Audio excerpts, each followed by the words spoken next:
Yellow. Hola.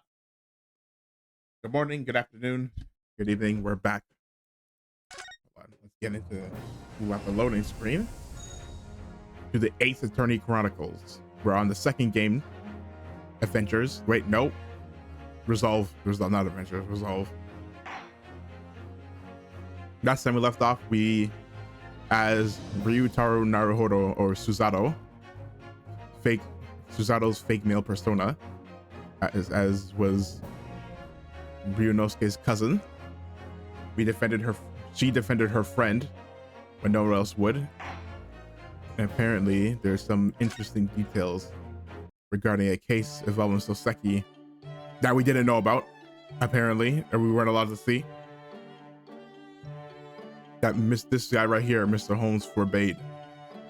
And now receiving a telegram from SUSATO about it. We're gonna find out what happened. This is the letter that I read from Japan this morning by International Post. Oh, how lovely. Look at Susie's beautiful writing. I wish I could read it. And how is your judicial assistant faring, might I ask? She's very well, thank you. In fact, according to what she's written, she actually appeared as a lawyer at the Japanese Supreme Court and won a case.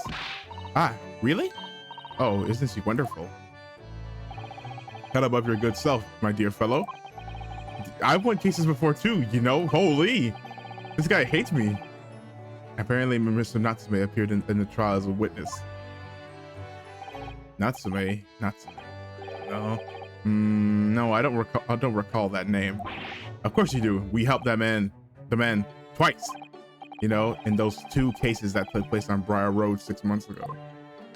Ah, the mustached twitchy man with the somewhat feline eyes and mustache.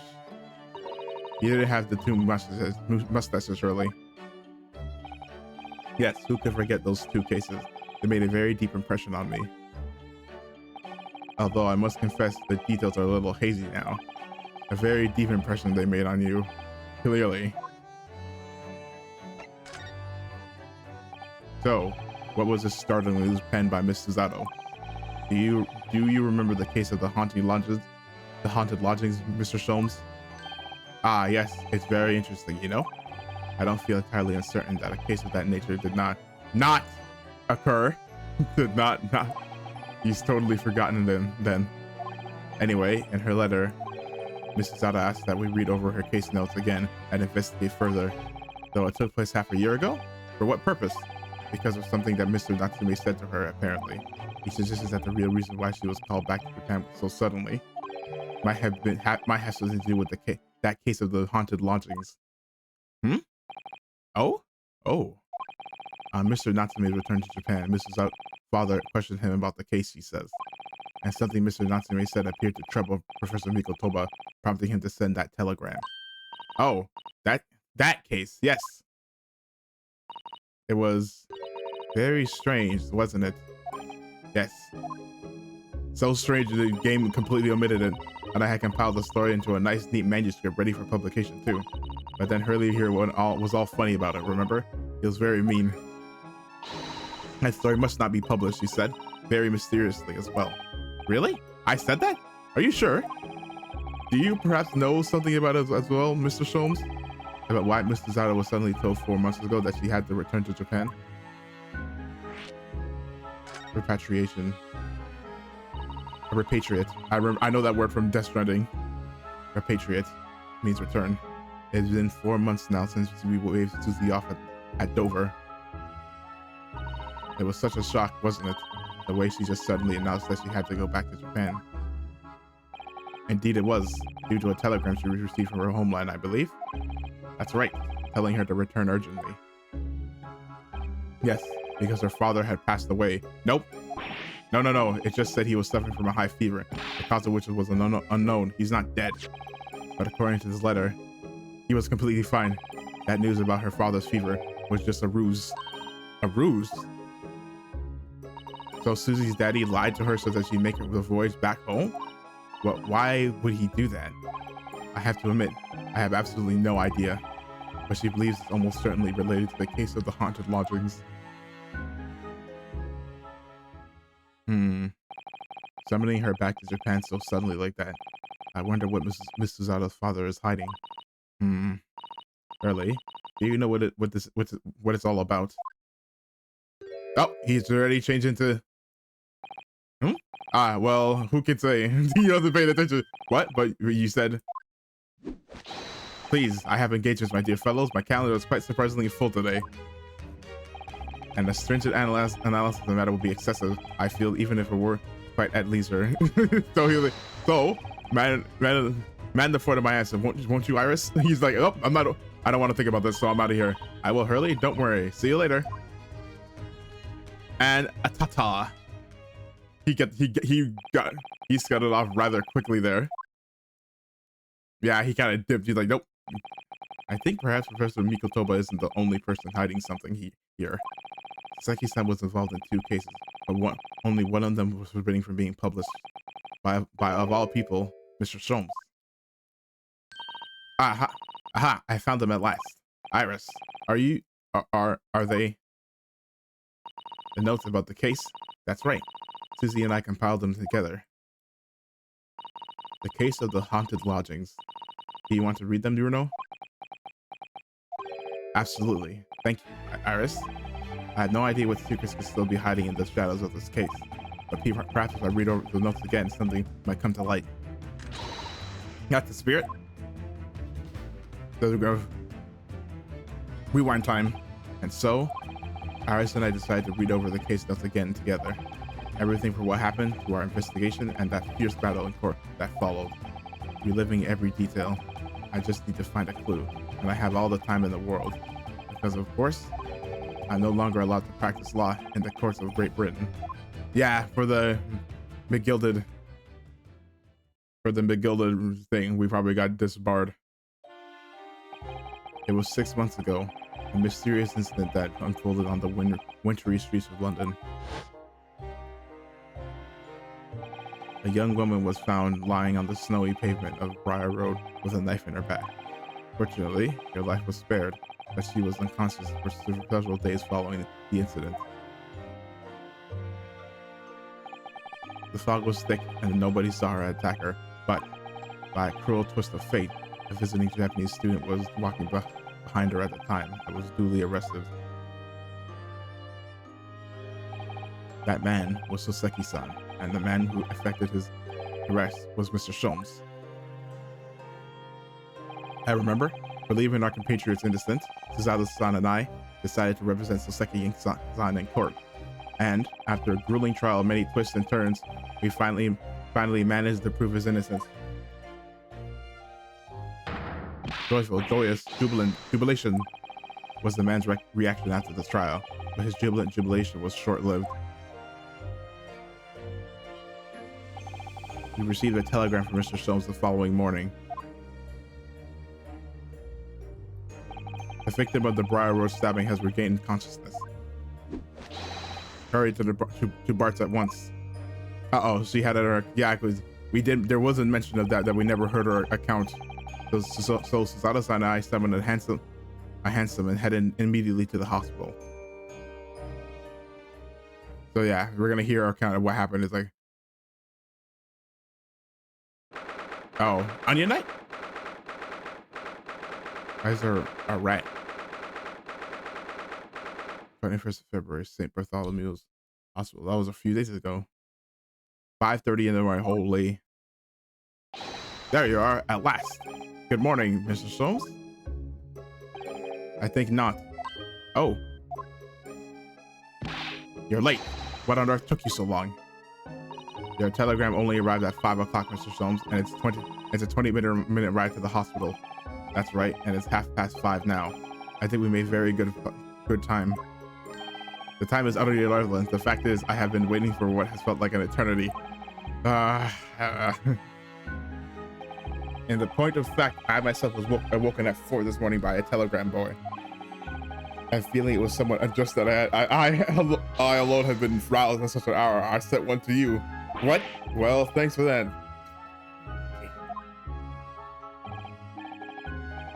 But anyway, you're here now, so the victim is over there. They only just regained consciousness. Miss Olive, you should introduce yourselves, and I shall observe from here. So that's the lady who was found on the stone-covered pavement with a knife in her back. Her name is, yes, here we are, Miss Green Olive, or Olivia Green, or whatever.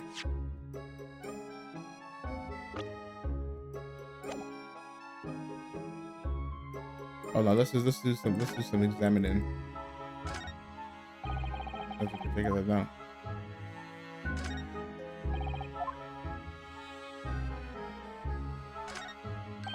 Look, there's a photo of in this frame here.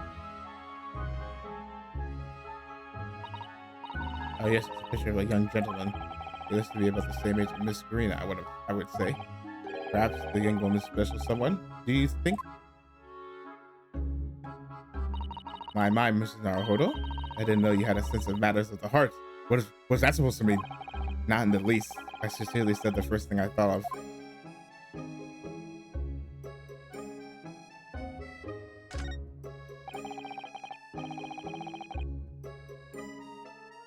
This rounded wooden figure isn't the most charming, is it? I don't think that's a decoration, Mr. Naruhodo. It's an artist mannequin, I believe, used when practicing the human form in different poses. Really?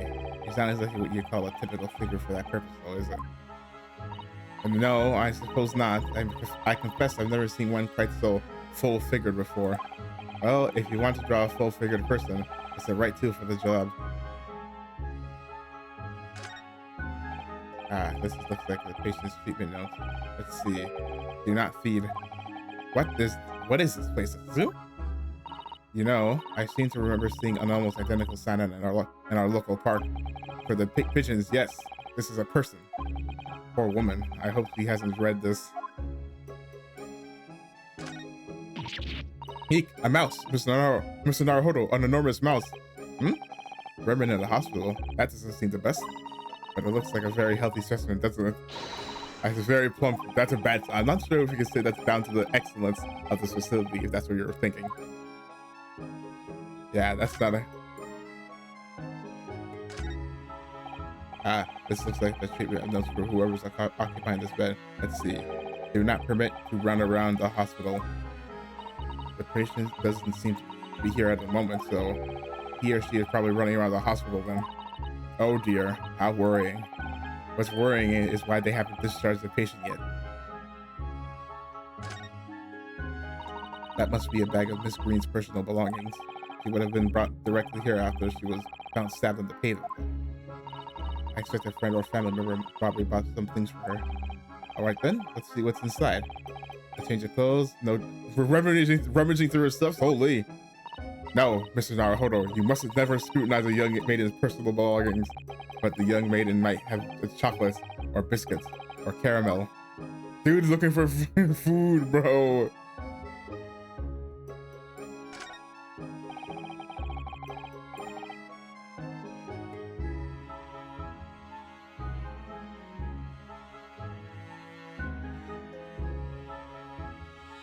You know what? Hold on. Side note. I'm looking at my phone. I don't know why, but for some reason, I've been getting recommended videos of just random like 30 to 45 second videos of somebody recording a tractor trailer, or recording tractor trailers. I'm like, oh, like I guess I don't know why the algorithm is recommending me videos. I don't even know what and even tangentially related I clicked on. That would make it think I wanted to see that, but well, I mean, I did click on one to see what was up. I'm like, oh, it's literally just a video of someone filming a tractor trailer on the highway.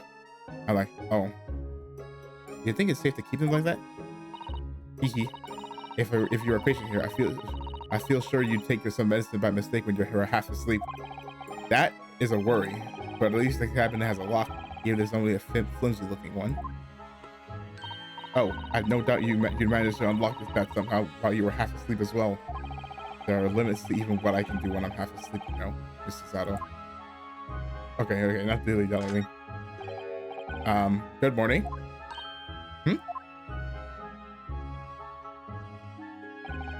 Hello?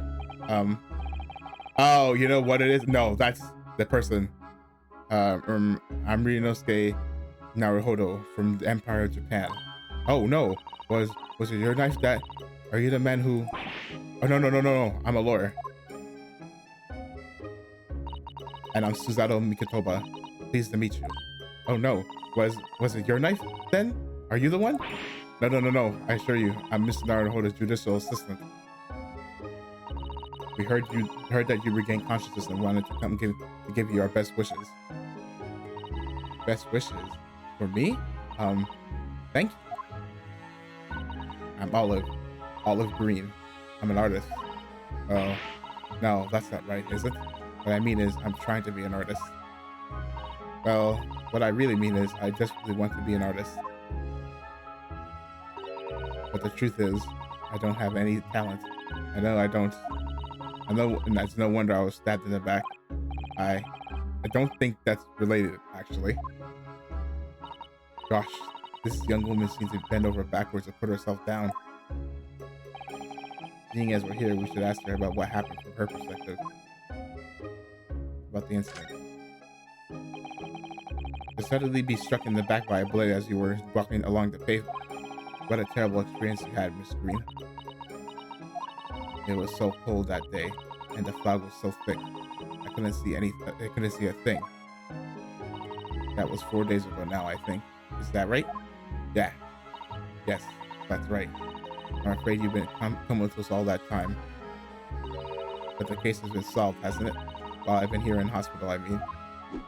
Oh, yep, I forgot he's here. Indeed it has, my dear madam. So technically by none other than I, Sherlock Holmes. Hold on, I don't want to get sued. I can't say that. Okay, not you. It was us.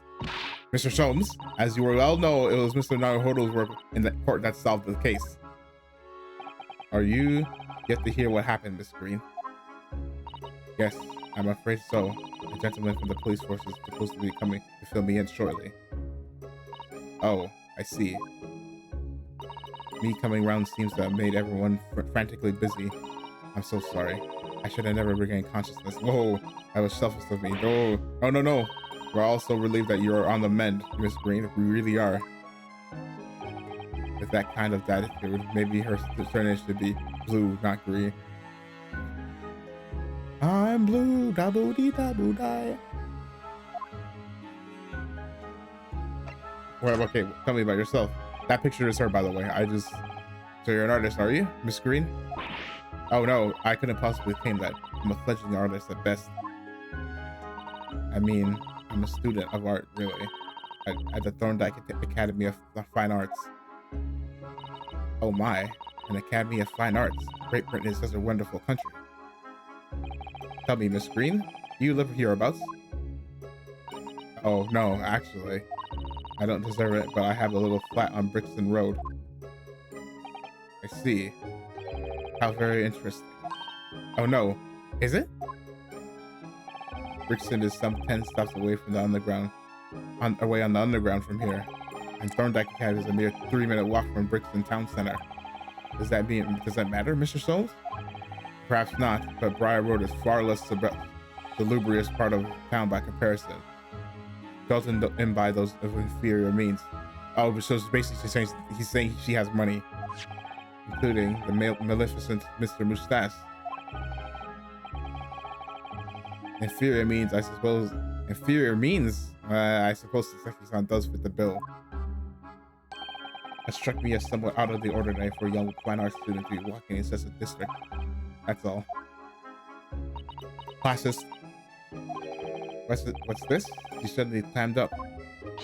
Mr. Soames, you should be ashamed of yourself, prying into a young man's private affairs. Oh dear me. Do forgive me? Yucking it up. With his micro, if you don't mind. I'm being discharged shortly, so I need to pack up my things. Oh, yes, of course. We won't keep you. Thank you so much, Miss Green.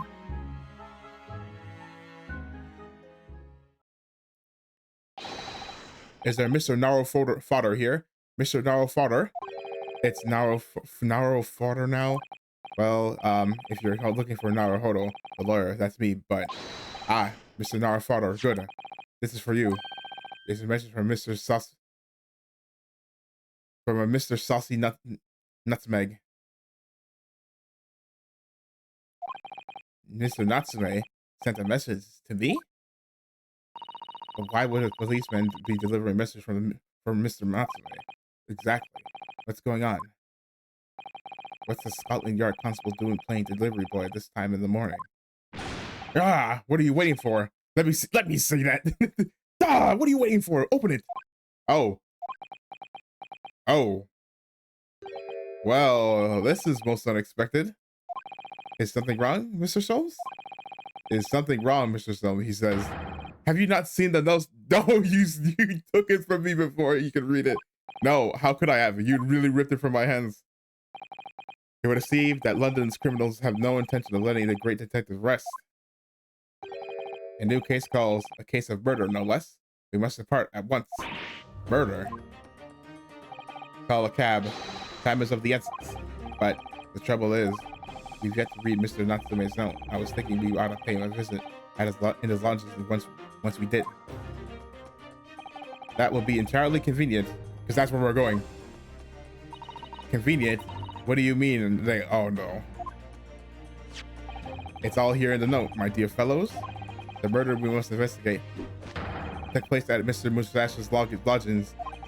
Wait, what? I'll hire. Hold on. Okay, hold on. A fiart? What the hell is that?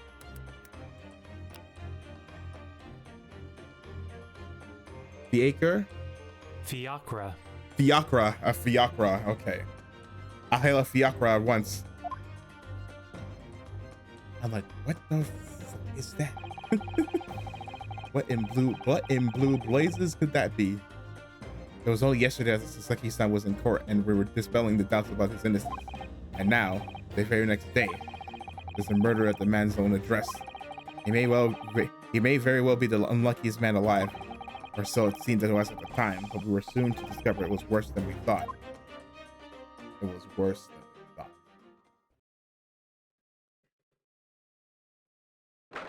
It couldn't. It couldn't have been him. He was in jail. Mr. Natsume's lodgings, ground floor. Oh, this guy. What on earth? Oh my, the gentleman is deceased without question. He's dead. Welcome, student Mr. Naruhodo Esquire. Mr. Natsume. Oh, what? Why is this happening to me? Why to me? But I've only just got out of the court yesterday. If I was finally home after 2 days of misery, and then I wake up next day to this. No early bird should catch a worm like this. Waffle worm without wiggle. I see you're in high spirits again this morning, Mr. Mustache. Ah, not the horrible Herlock Sholmes. Shove off. Show yourself the door. I never invited you. Mr. Sholmes came here with us. I'm quite sure he'll be able to help you, Mr. Natsume. I am entirely at your disposal, Mr. Mustache. What can I do for you? Oh, Mr. Gregson. Here they are already, the busybodies. Ah, Inspector Gregson. What a pleasant surprise. Pleasant, is it? Gives me heartburn every time I see your face at a crime scene, Sholmes. Ha! I deduce, Inspector, that your heartburn is a result of your excessive consumption of fried foods. Good morning, Inspector. This is a crime scene. Don't you go touching anything. Or good morning to you too, Sunshine. Morning to you, Sunshine. So, well, you said we can't touch it, so let's talk to him. What a terrible thing to have happened. It's only been 3 days since I was arrested for the incident on the pavement outside. And then, having finally regained my freedom, It starts happening all over again. Endless existence of excruciating experiences. So the victim lives here on the ground floor, and your room is just one story up, is it? Isn't it? Yes, that's right. In a way, we were neighbors, I suppose. So did you know the victim? Were you friends?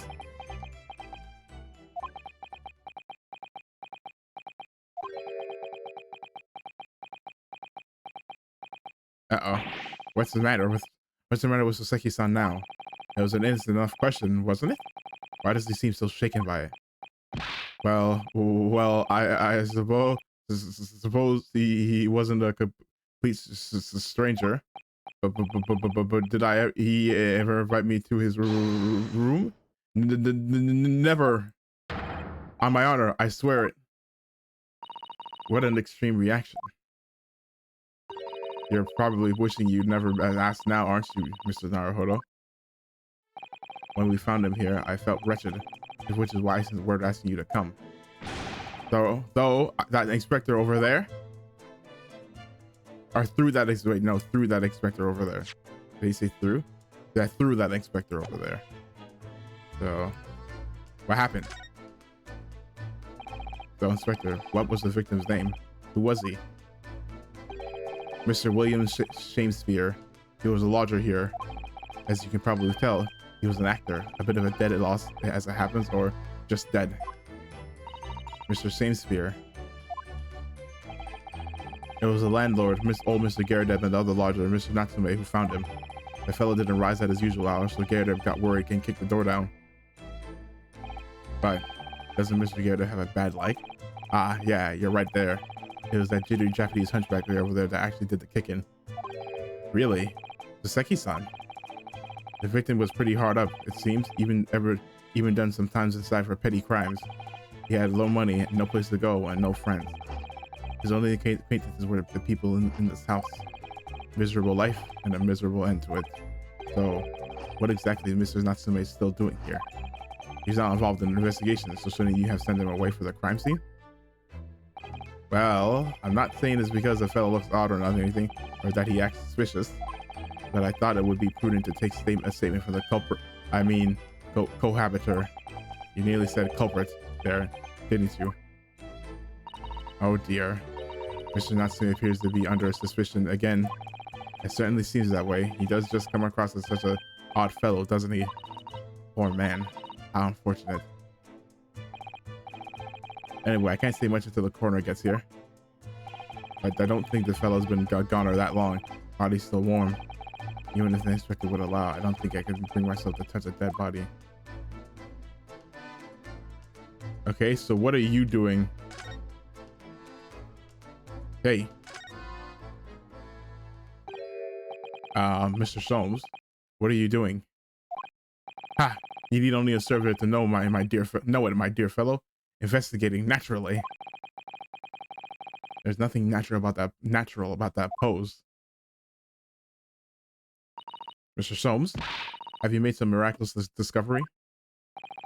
Patience, my dear madam, patience. We've not been here in this room 5 minutes. So far, all I've managed to deduce is what actually happened. My goodness. But isn't that everything we need to know, Mr. Soames? Not that you propose that idea. I believe one could indeed see it that way. At the present time, I have managed to draw two incontrovertible conclusions. Oh, I know what's coming up. The first, that there was a physical struggle here last night, in which the victim fought for his life. Ah!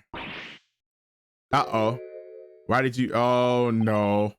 Mr. Natsume, what's wrong? Is there something that Mr. Soames said significant somehow?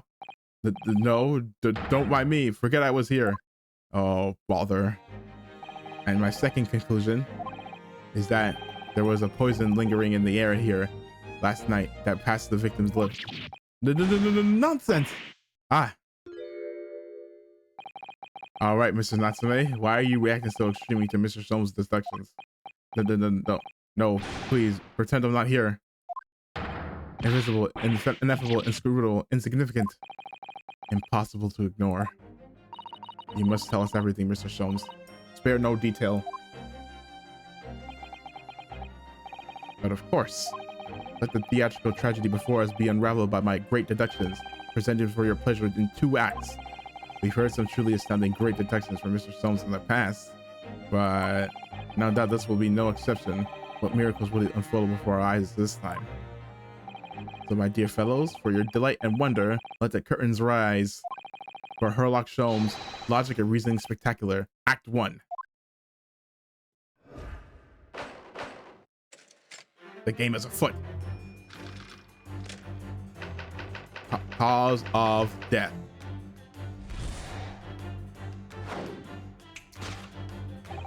Careful observation of the victim reveals to us the events that transpired in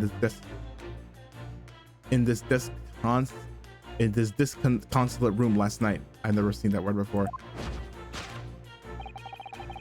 The foam at the mouth of the deceased clearly indicates the use of poison. Next to the victim was we noticed a large dining plate, which contains, you will observe, a half-sizable bar of soap. Meaningful? No, that's a matcha cake. Meaningful? Indubitably. Why is this soap set so purposely upon the dish? But the victim lacks supper, in fact. Yes. Could it be that the man was about to eat it? Of course. The fork reveals an answer. It appears that your young man's appetite was his undoing. Taking up arms in the form of his cutlery, the victim engaged in a deadly battle for his life. Huh? Against this soap? Yet the struggle against his hunger was in vain, for in the end, he couldn't really resist devouring the slippery feast. But London's foul soap is researched by foul poison. Yes, the victim's life was tainted by poison, tainted the contents of the plate. The soap and the lather about the young man's mouth are too perfectly matched to ignore it. The cause of death was clearly intoxication due to excessive ingestion of foul soap. Though personally, I have a greater interest in the taste of foul candle wax, of course. Why are you eating candle wax, man? Poisoning from soap ingestion. Suicide or murder. The cause of death identified with. We proceed to Act 2, where we ponder the next question. Was this suicide or murder? The audience will recall that the death occurred during the victim's last supper. Did the man dine alone? A single teacup suggests the answer. To draw a conclusion on this, to draw a conclusion on such a meager evidence would be foolish, however, certainly. A careful criminal could have absconded with his own cup to cover his tracks. Well, allow me to lift the veil of doubt, my dear fellow. Indeed, what reveals the answer, of course, is a broken lock. No, they explained that, doofus. Though forced open now, at the time of the incident, the door was locked, and the sole key was in the victim's pocket.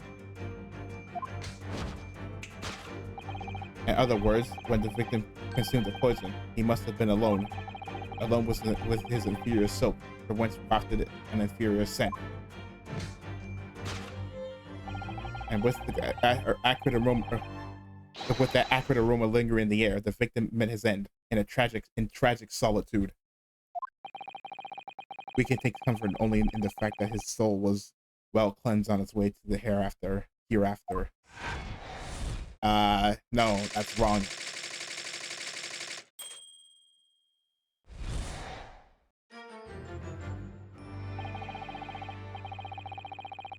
Thus concludes the final act of Sherlock Sholmes' great deduction.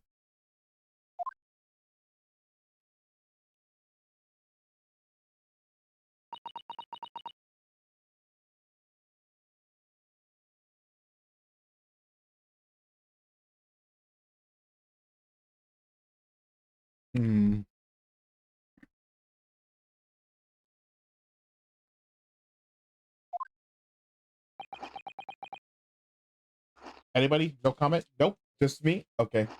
You gonna let me? Anyone else gonna fix it for it? Or is it gonna... Let's see. There's just one thing, Mr. Sholmes. You're disposed to identify just one thing, aren't you, Mr. Naruhodo? Pray, what concerns you? Well, no matter how hungry he was, do you really think the man would have eaten soap? It's quite apparent that this man had barely a penny to his name. Is it? It is a curious thing, but to one so destitute, soap can suddenly appear quite irresistibly appeasing. How extraordinary.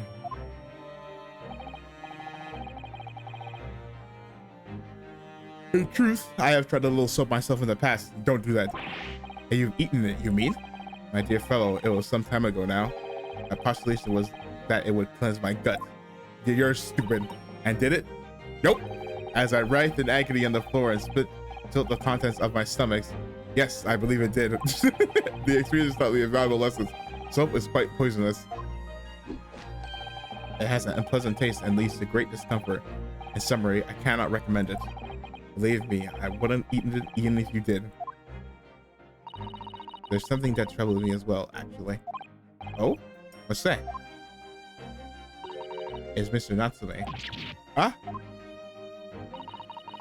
I couldn't help notice him shuddering and quivering out of the corner of my eye, almost as if Mr. Some's deductions touched the nerve somehow. No. Nonsense. Oh. Well, that clenched teeth episode didn't last. I think, judging by Mr. Natsume's reactions, the great detective's deduction may need some corrections in order to reach the final actual truth. Yes, Mr. Soames' observations are sometimes a little too sharp. He has a tendency to hit the nail on the other side of the head. On the side of the head and drive it at an obtuse angle. When he does that, it falls to us to straighten things out. Alright then, let's see what we can do. Yes, we must pick up the keywords in Mr. Soames' quite brilliant deductions and discreetly exchange them for something that makes a little more sense. If we can do that, I'm sure we'll arrive at what Mr. Soames meant to say in the first place. In that case, are you ready for the second performance of the day? Once again, my dear fellows, for your continued delight and wonder, let the curtain rise. For Herlock Sholmes, Logic and Reasoning Spectacular, Act 1. Course correction. Hold it, Mr. Sholmes.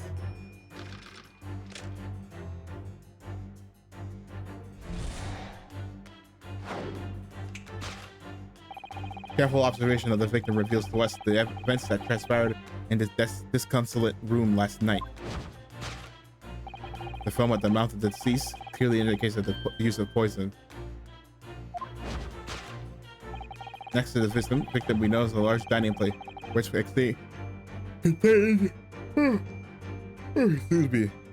contains, you will observe, one half of a sizable bar of soap. Meaningful? Indubitably. Why is the soap set so perfectly upon the dish, like the victim's last supper? In fact, yes. Could it be that the man was about to eat it? Of course. The fork reveals the answer. But you can't deny that the fork implies the man was eating something, or about to eat something. Yes, that's true. If I were to decide to eat some soap, I should prefer to use a fork than attempt it with chopsticks. Of course, only half of the bar of soap is left on the plate, but might there not be some other explanation? Something material that proves whether or not the man really ate soap?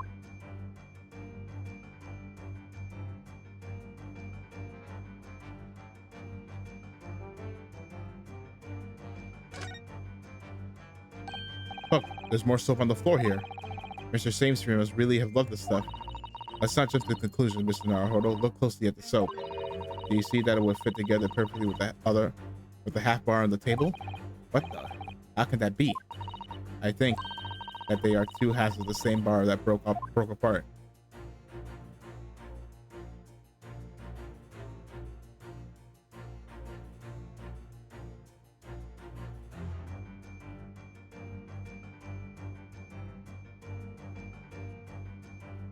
No, it could be the other piece of soap. Especially the other piece of soap reveals the answer. Could it be that the man was about to eat it? Of course. The other piece of soap reveals the answer. That it being the other half of the soap at the table. In short, the victim was not eating soap at all. But it's obvious, really, for no depths of hunger could drive a man to attempt to eat soap. Even I, with my unquestionable thirst for practical knowledge, took only a single bite. But that begs the question of how the man was poisoned, because there's no sign of any food on the table. An excellent observation, Mr. Naruhodo, and one that furnishes us with the answer we seek. For under this foul soap is besmirched by a foul poison. Yes, the victim's life was claimed by poison that tainted the contents of the plate. No. Mr. Soames is still pushing the soap argument then. Perhaps he's suggesting the man lick the soap rather than ate it. If soap in London is that poisonous, I don't think I'd want to be washing my hands with it. But there is no sense of any food in this room at all. Of course, food is the only thing that passes people's lips, is it? Yeah, what about the, I don't know, the tea?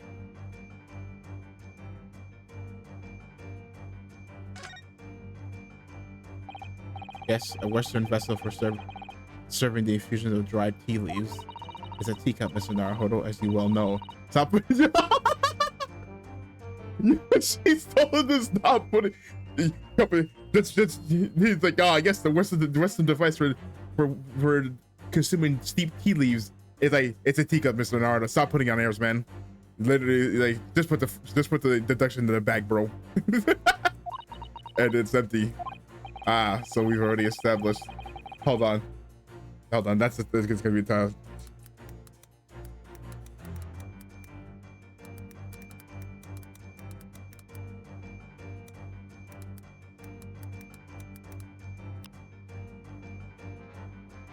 Jack just put the deductions in the bag. When he died, however, there's significant evidence to suggest that he was drinking tea. My thoughts exactly.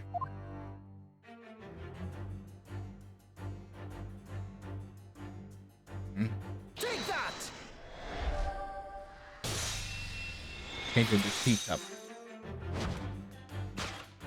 Yes, the victim's life was claimed by the poison that tainted the teacup. Indeed, cups has been the vessel of choice for practicing poisoners over the centuries. And it would appear that this victim drank every last drop. There is no sign of food anywhere in the room, which leads us to the immutable conclusion. The cause of death was clearly intoxication due to the ingestion of poison contained in this teacup.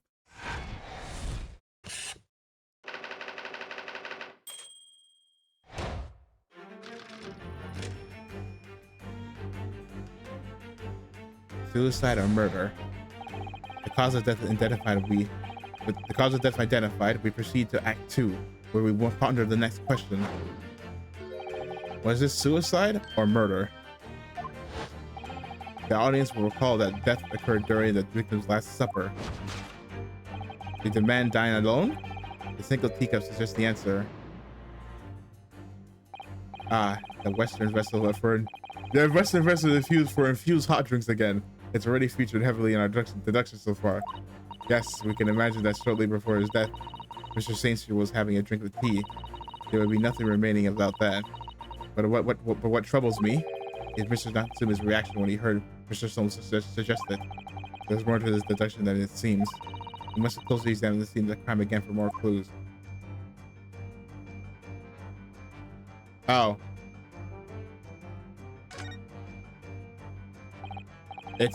It's another Western vessel for him. It's a teacup! She's like, shut up!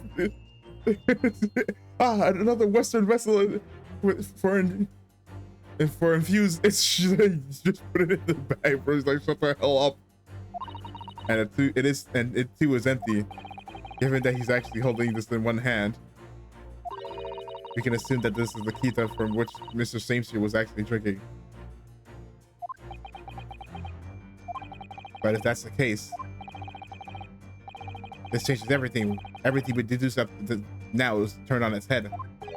I have a bad feeling about this. I almost don't want to say it. Yes, I know exactly how you feel.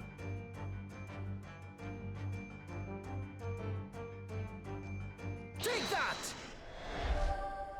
He wasn't alone. Just like he was in here with him. Did the man die alone? The other Ticos suggest the answer. No, he did not. Yes, there was 2 teacups in this room all along.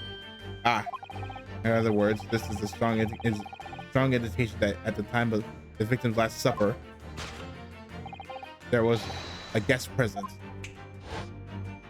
Why did he need the model of the banker? At the very least, we can say now with certainty.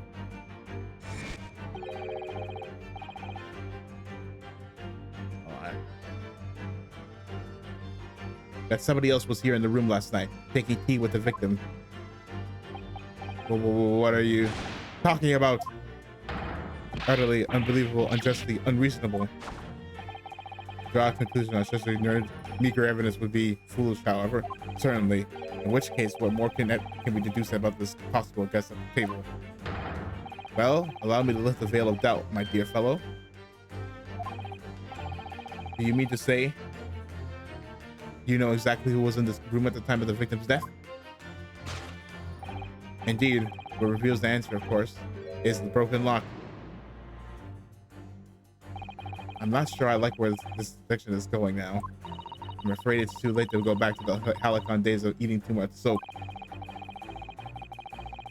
Or Halcyon? I never, hold on, come on, Google. How do you say that? Halcyon.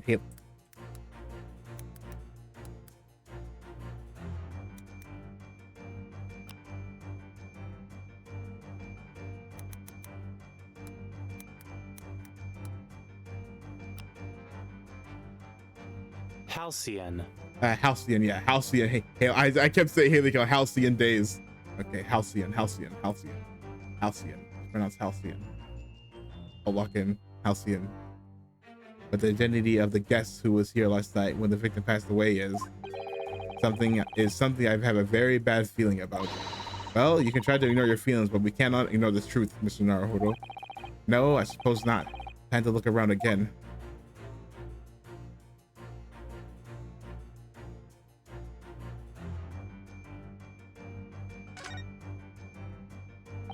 At first glance, it seems that the only thing in this room are makeshift stages and costumes.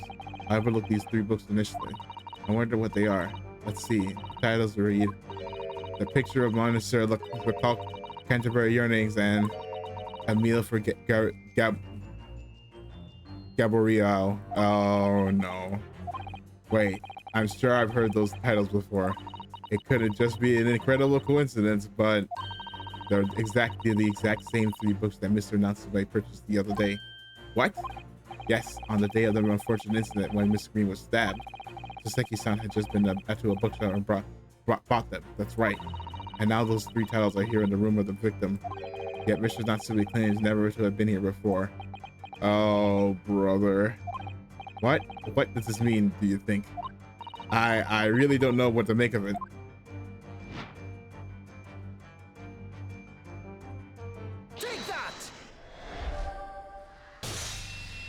Pile of familiar books.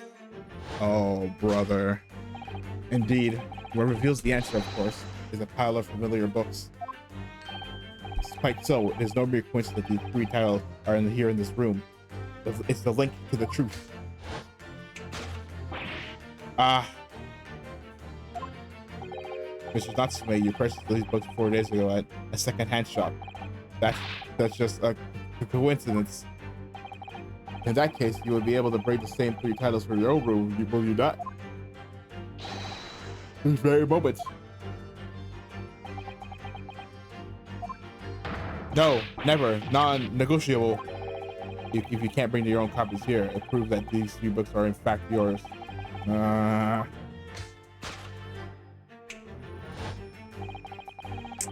Having purchased the book 4 days ago and returned to your lodging, you're arrested the very next day. So you could conceivably have brought books here on that evening, but you never mentioned that. In other words, you could only have brought these 3 books before the books here to the victim room after the trial. Oh, okay, he's gotta get a stick with it. Last night, having returned to your lodgings after the trial concluded at the Old Bailey. Uh, and sure, there is only one possible conclusion. The victim died here in this room last night as a result of poisoning. And that same night, the victim had a visitor. And that visitor, yeah, was you, Mr. Soseki Natsume. Thus concludes the final act of Herlock Sholmes' great deduction.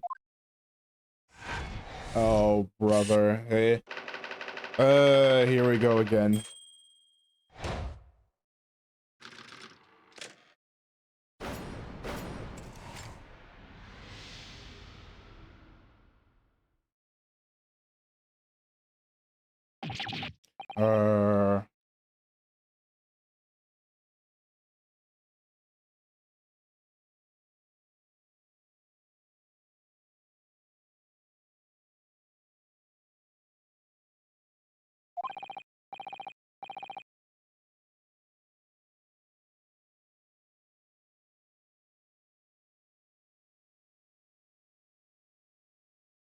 One sec.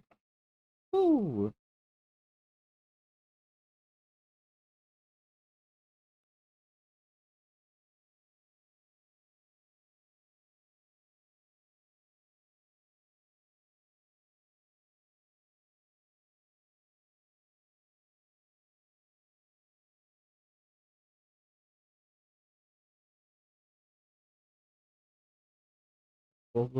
Logo is printed. Okay.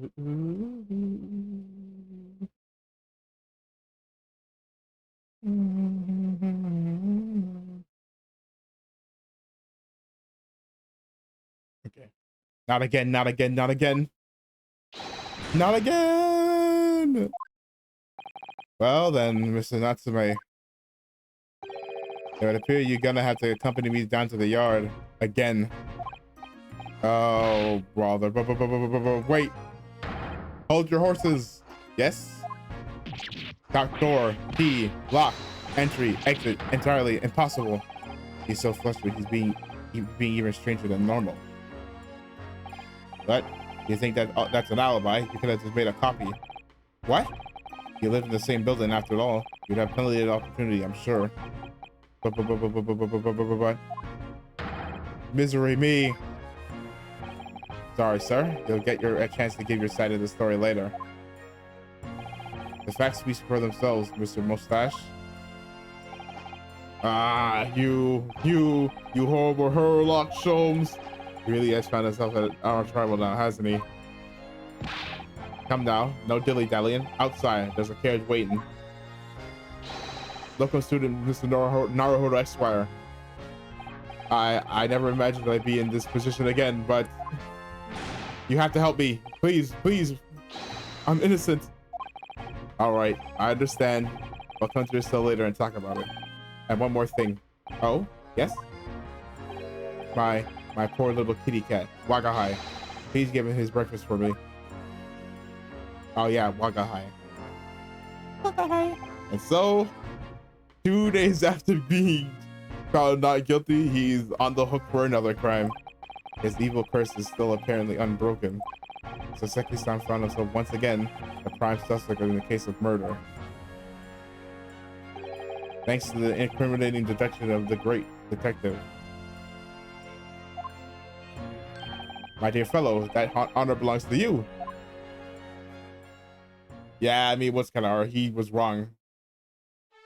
Well, at least that means Inspector Grix is no longer here. We can examine the crime scene in more detail now. Yes, that's right. And of course. What? Have you forgotten what the inspector mentioned before? It was the landlord, Mr. Garrett, who discovered Mr. Shamesphere. Or Shamesphere, I'm saying. Mr. John Garrett, yes. I think we can find him in his sitting room on the top floor as usual. Right. You must remember to go and talk to him later then.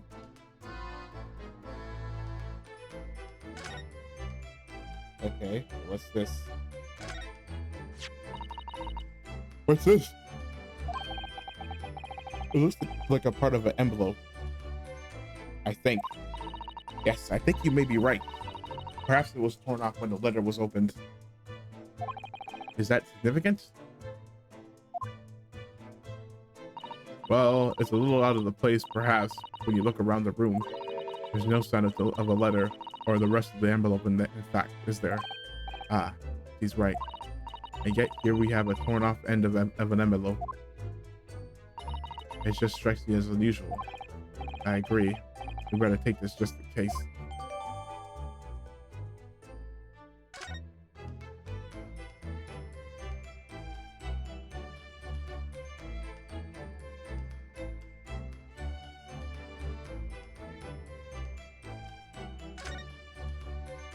Oh, the poor man.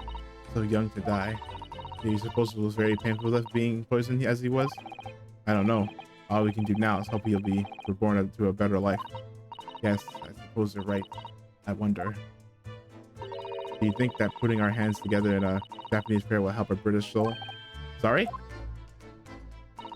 I made sure I had a reference at the ready for just such an occasion as this, actually. This book is entitled The Beginner's Guide to Praying for the Departed, the British Way. I'll just reread it now. One moment. There's quite a spine on that book, isn't there?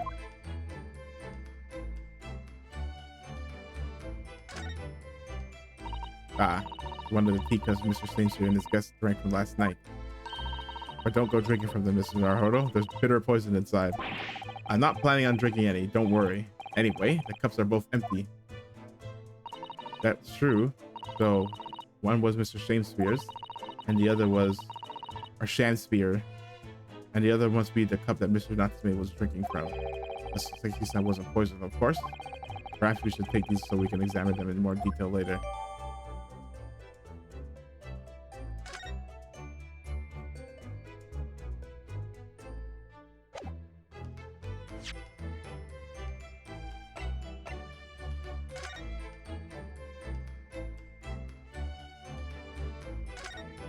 Just like whoever opened this envelope didn't bother with the letter opener or scissors, did they?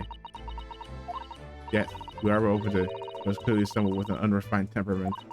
And judging from the angle of the rip here, the person whose question must have been right-handed. Mr. Sato, I think perhaps someone's been reading too much of the adventures of Sherlock Holmes. You can never read too much of it, Mr. Naruhodo. Naruhodo, never. Just put the deductions in the bag, man.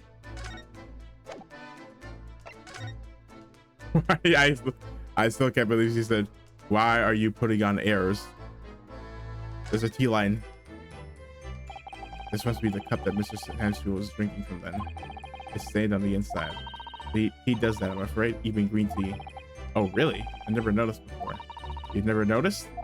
Well, I never leave it in the cup long enough to leave a mark. I like to double down. Drink tea while it's hot. That's the Japanese way, isn't it?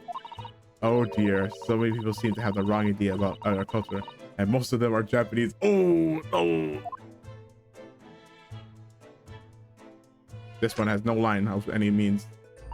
This is the teacup in which Mr. Natsume was drinking. Yes, unlike the other one, this inside of this cup is completely clean. I suppose he must have drunk its contents before the tea had a chance to leave a mark. I always gulp it down too. Sorry, Mr. Naruhodo? Well, if you just sip on it little by little, it goes cold. Clearly, I shall have to instruct you the proper way to take tea.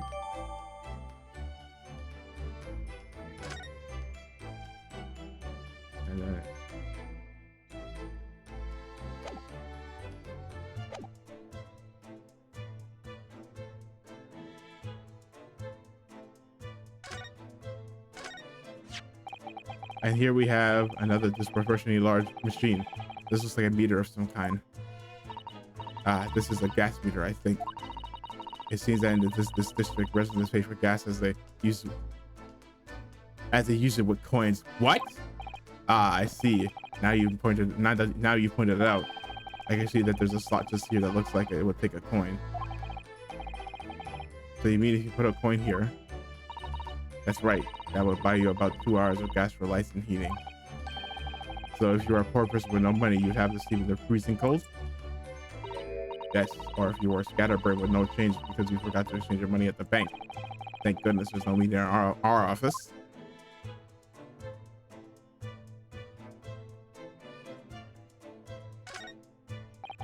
This is a gas ball light, isn't it? It must be connected to the gas pipe on the wall.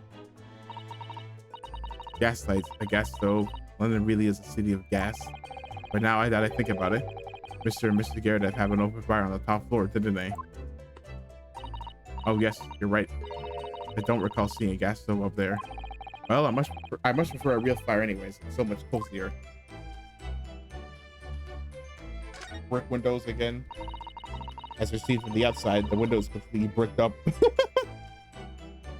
The window is the window's bricked up, you say? Interesting. Hold on, I gotta take a sip.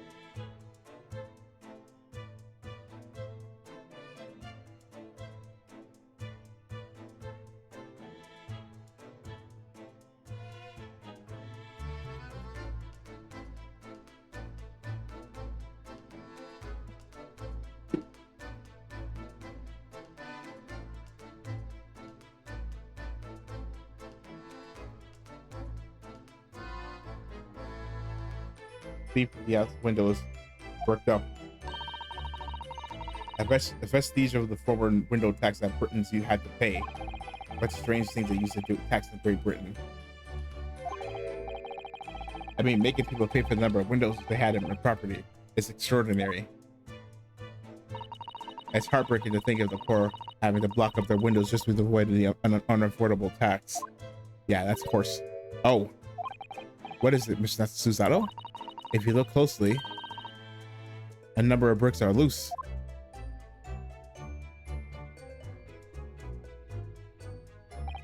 Oh, yes, it looks as though an amateur has broken out a few of them just here. Was it Mr. Shamsir who did it, I wonder? Being the lodger of the renting room. Ah, look at this, Mr. Naruhodo. On the outside, there's a little ledge, and there's something on it. What? Outside?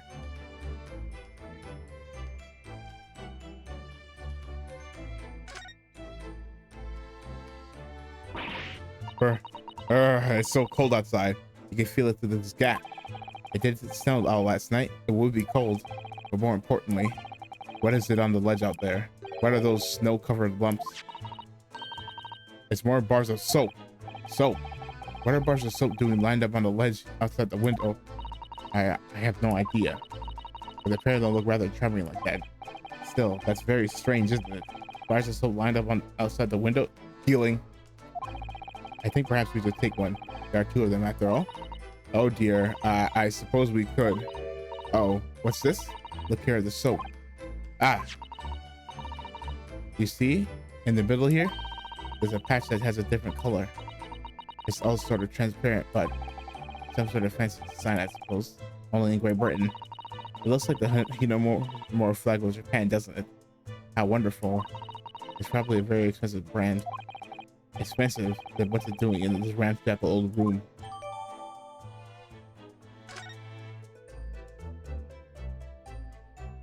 Oh, Mr. Sholmes, you gonna say something? Looks like you're having a good snoop around, eh? Oh, he's back. Mr. Gregson, but back so soon. After I threw that little Japanese fellow in the clink, went and reported this in the investigation division. In 5 minutes' time, this place will be cornered off by the yard. Oh, I see. Well, we'd better be leaving then. Poor Mr. Natsume must be feeling very low being back in a cell again so soon. I'm sure we should probably go. And he's not dead. What? What? What? What? What's wrong, Mr. Naruhodo?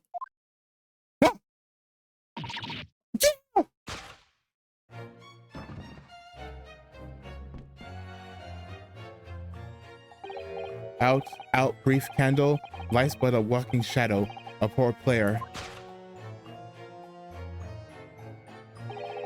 That starts and frets this hour upon the stage, and then is heard no more. Now, how sounded the next part? Excuse me? It is a tale told by an idiot, full of sound and fury, signifying nothing. Indeed, oh happy day. What? Walking Dead? Walking Dead! So he not dead? Yeah, I'm guessing he's the fella isn't dead at all. What was that nonsense he was saying though?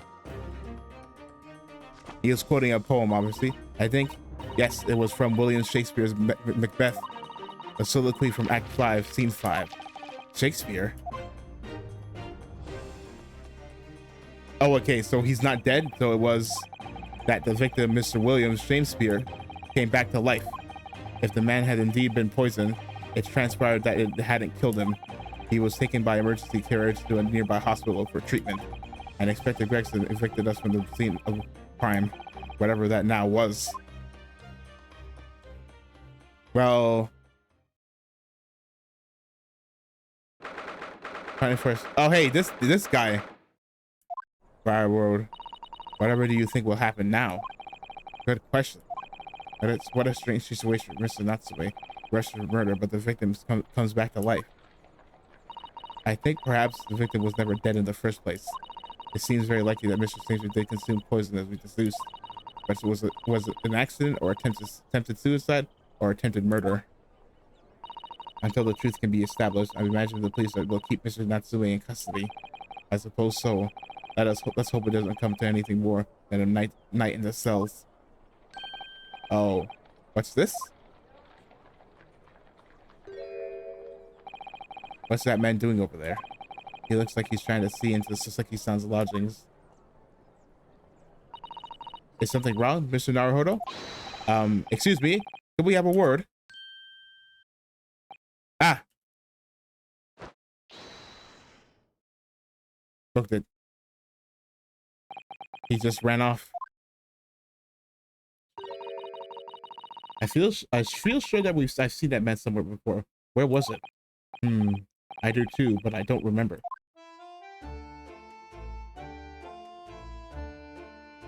So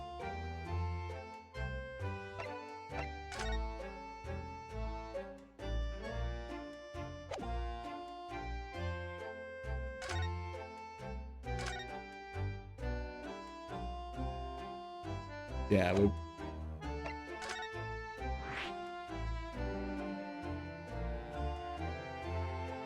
let's go to the prison because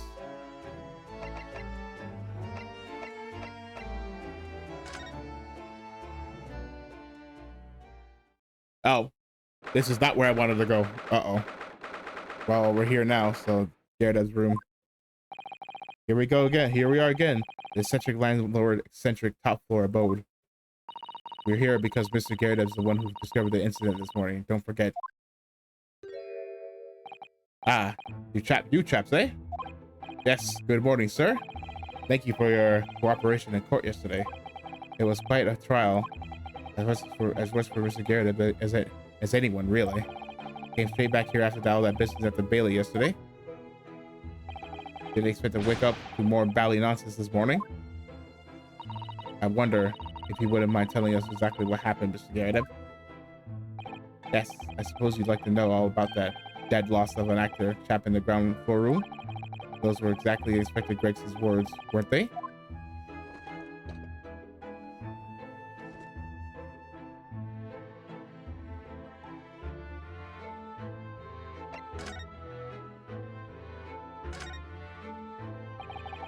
It must have been a real shock for you this morning. I heard that you discovered that what had happened. Well, that hopeless actor chap rises at 5 o'clock sharp every morning without fail. But at 5:30 this morning, he still had to hit the gas.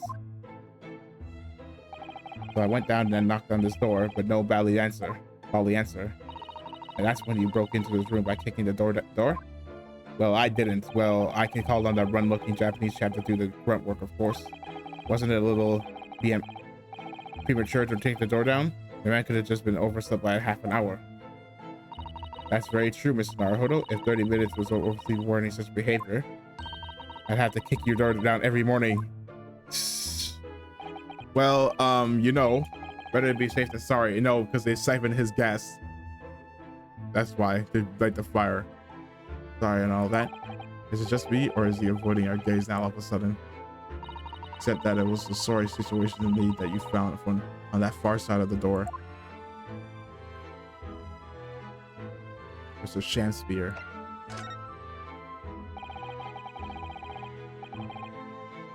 The victim's name is Mr. Shamsphere, I believe. Is that right? Yes, William Shamsphere took the ground floor room 3 months ago now. And how would you describe him? In a word, destitute. Destitute.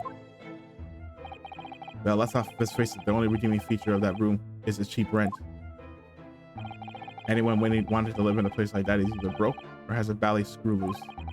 So hard to choose what category Suzuki-san would fall into. So hard to choose. Mr. Naruhodo, that's a little rude. What? I didn't say anything. He was doing research as well. Research? Into what? Shakespeare, of course. Shakespeare. I've read a few plays of the old bard myself, you know, Romeo and Hamlet and all that. I think he'd be Romeo and Juliet. Ah, yes. William Shakespeare is English's most highly regarded classical playwright and author. He's known as Sao in Japanese, you know, and many of his works have already been translated. It seems incredible that Shakespeare was shortened to Sao, though. Someone was too heavy-handed there. There were a lot of costumes in the collector's room, actually, weren't there? Of course, Mr. Natsu is a scholar of English literature as well. I imagine he and Mr. Shakespeare would have much in common. Shakespeare interpreted his disagreement leads to shocking murder. Let's hope it's not that. Mr. Naruhodo? Really? How rude. He's reading my mind. After Mr. Natsume's trial yesterday, you came straight back here, I believe, didn't you? Did you notice anything strange between then and this morning? Well now. Must have been about 6 in the evening by the time I got home. Sun was coming down rather heavily as I remember, and it was completely dark already. That failed actor chap was out at the time. Mr. Garrett noticed that there was no light in his room or something, I suppose. Couldn't summon the energy for anything much, so I just sat in front of the fire up here. It was after 8 before Shakespeare got back, and the chap was up until past 1 in the morning. I'll have you know. Suppose he met his end sometime after that. I was asleep by then, so I'm rather in the dark here. Well, thank you. That was very illuminating. Is everything all right, Mr. Sato? Well, I was just thinking of it. It's a little strange, that's all. Mr. Garrett, you were up here in your room all night evening, if I've understood correctly. Not a big fan of the stairs, not with his blasted leg. Then, how is it that you seem to know the percent movements of your tenant on the ground floor, I mean? Ah, that's a very good point. I can't imagine that you could hear noises from the ground floor all the way up here. Does this old man like to spy on his tenants? Is that it? I say, I know what you're thinking, and it's bodily outrage. I'm an ex-military, don't you know? I don't go out spying on my tenants. Why would I? Then how did you know, Mr. Garrett? It's the gas woman. The gas tells me everything. The gas? Yeah. When he's at home, he turns on the gas for 2 hours. What on earth do you mean, sir? How can the gas tell you anything, let alone everything? Well, as you're probably aware, the gas is supplied to the building by pipes. Yes, I more than less worked that out. Every room in the building is connected by a single pipe to the main gas main outside, and the gas companies supply gas to properties via the main. Yes, I understand that too. Let me see if I can explain it. Let's say I was to light the gas lamps up here. What do you suppose would happen? Well, obviously the room would get brighter. Exactly, but at the same time, the lights in all the other rooms of the house would dim for a moment. What? They dim? Why? Perhaps it's because when you light a gas lamp, it briefly squeezes more gas than usual, and that reduces the amount of gas in the pipe in the other lamps that are... Okay, so yeah, it would have been another like a flicker. That might explain why the other lamps dimmed momentarily, mightn't it? Yes, of course, because everything's connected to a single supply pipe. Is that supposed to happen, though? It sounds rather undesirable. Jolly good point. Fact is, the gas company's pipelines in these parts are pretty hopeless, long worn out, and barely got any gas in them to start with. Opposite always true, of course. Extinguish the lamps up here and they glow brighter than the rest of the house. Ah, right. I see. Hold on. 1 sec. I gotta stand up. My leg is starting to hurt.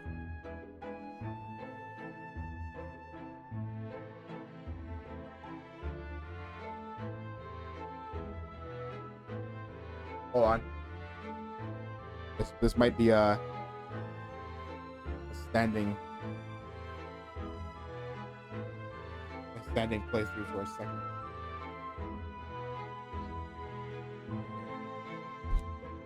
Let's try this. Oh, no, move out the way, sure. Let's try and see if this. Let's see if this works.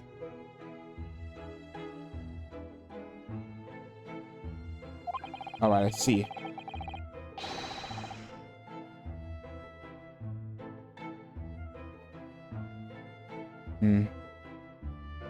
So by watching the flickering of the lamps in one room, you can determine what's happening elsewhere.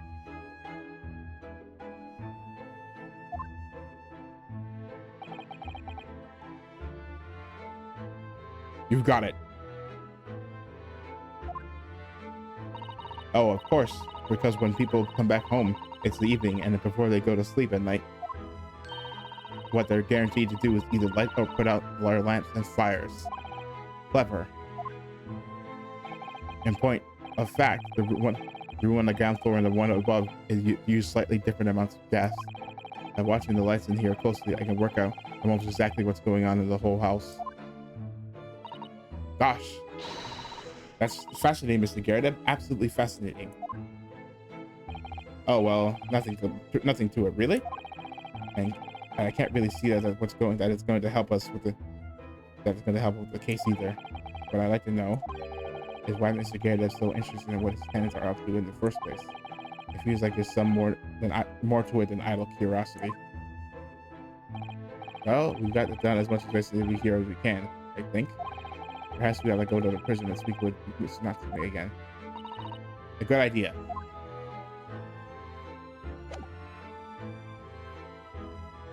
That's where I meant to go, but I accidentally...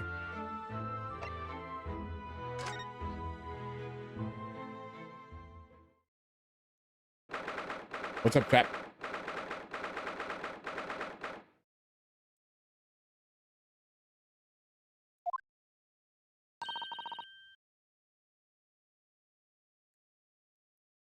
Look, Mr. Naruhodo. Mr. Natsume, have the police finished questioning you now? Welcome to the Mr. Naruhodo Esquire. Oh, yes? Where is he? Tell me. Is he a ghost? Is he here to haunt me? Let me guess. You're talking about Mr. Sholmes? He calls himself the great detective, Mr. Natsume. Not a ghost.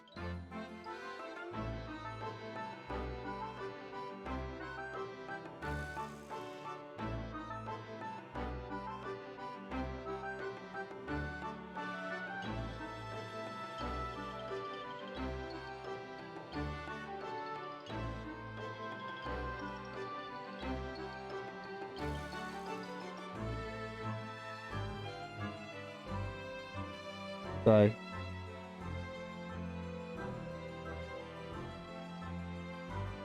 Yeah, he doesn't call himself a ghost man.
but his diabolic deductions, they're not of this world. They've left me cursed. I'm cursed, I tell you. Well, that sort of hurts. Credit where credit is due, Mr. Naruhodo. You were heavily involved in deduction too. Yeah. Yes. Moving on. We have some wonderful news. Oh. The victim that we all thought was dead has come back to life again. Now, in the absolutely worst case, you could only be tried for attempted murder. That's great, isn't it, Mr. Natsume? It's terrible. Oh? It's stuck in the cell, suffering for some silly wrong end of the stick.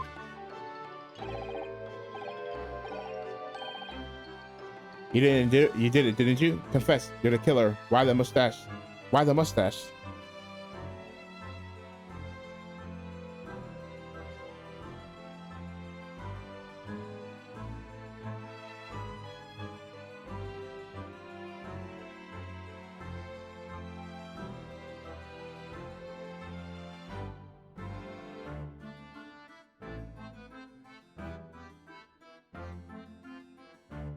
Oh.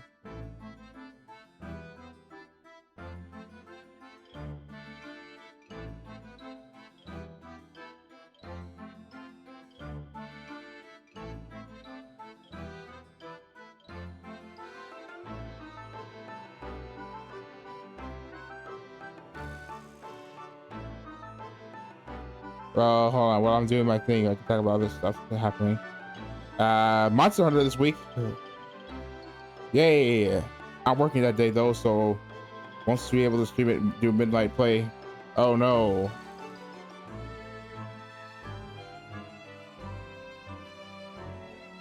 But we'll see what happens with that.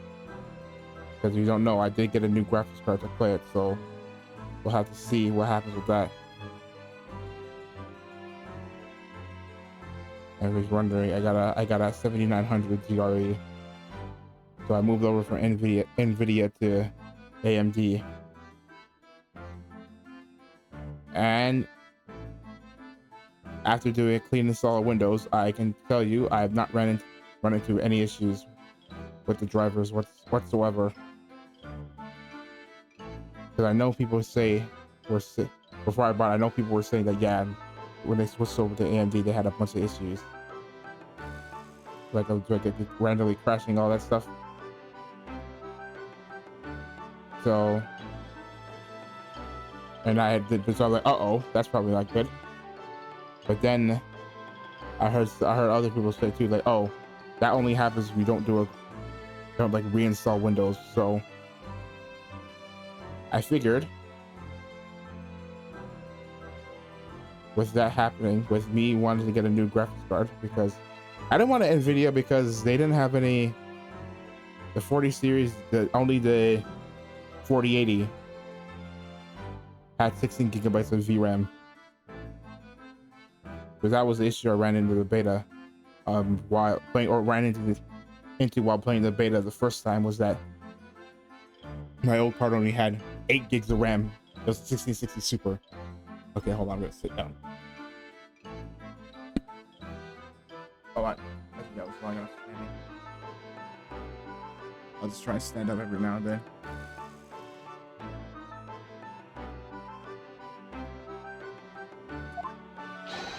Constant questions. I'm sorry to hear that. That selfish shyster. Shyster? Make up your mind. Are you dead or alive? If you were going to come back to life, why bother dying? Wickedly wishy-washy William. No, he's doing the thing, but me.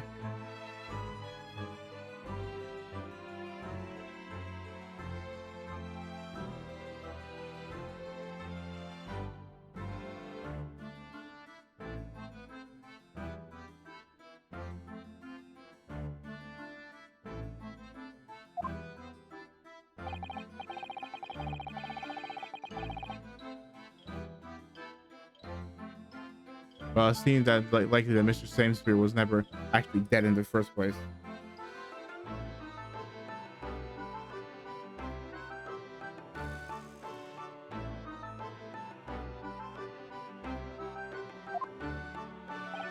Yeah, yes, that might make sense, and I'm pleased that she's alive, of course.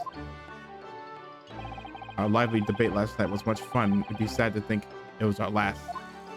Oh, yay! You didn't say that you talked to him, man. Oops. Oh, Soseki, come on, man. Mr. Natsume, does this mean that you did see the victim last night? You met with Mr. Samsphere, didn't you? I'm not saying another word. I demand to have a lawyer present. I am your lawyer. Who do you think I am? Please, Mr. Natsume, we need to hear your side of the story. Why am I cursed like this? Come on, tell us the truth. What happened? What happened? Can you tell us exactly what happened last night then, Mr. Natsume? There's nothing to tell. But, Mr. Naruhodo Esquire, I'm eternally grateful to you for helping with that accursed case yesterday. The case that saw poor Miss Green hospitalized as after she ended up with a knife in her back. It's hard to believe that was the only yesterday. So no, yeah, no, it was literally the only yesterday. It wasn't 2 days ago. The case literally ended yesterday. So as soon as he got back, he talked to this guy instead of going back home.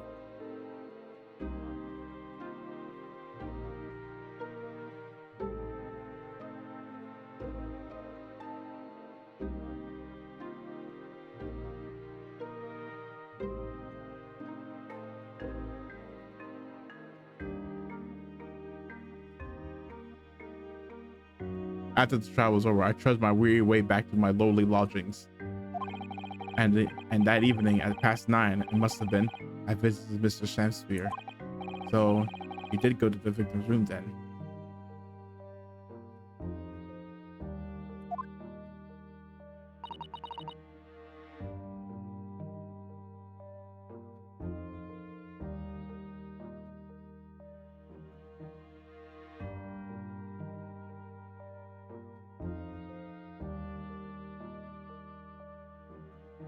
As we feared.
As we feared.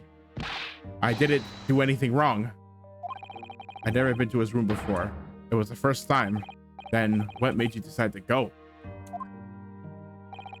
I bumped into him when I arrived back at the house. We got chatting and it developed into a discussion, but he had to go out, so I bade him farewell. I ties him with Mr. Garrett up to say it. Said that the victim went out and came back after 8. We met again later that evening, around 9 or just after, when I took some nice tea I brewed as a gift. So it was you who brought the tea that had clearly been drunk at the scene then. And I suppose you were discussing the works of Shakespeare, were you?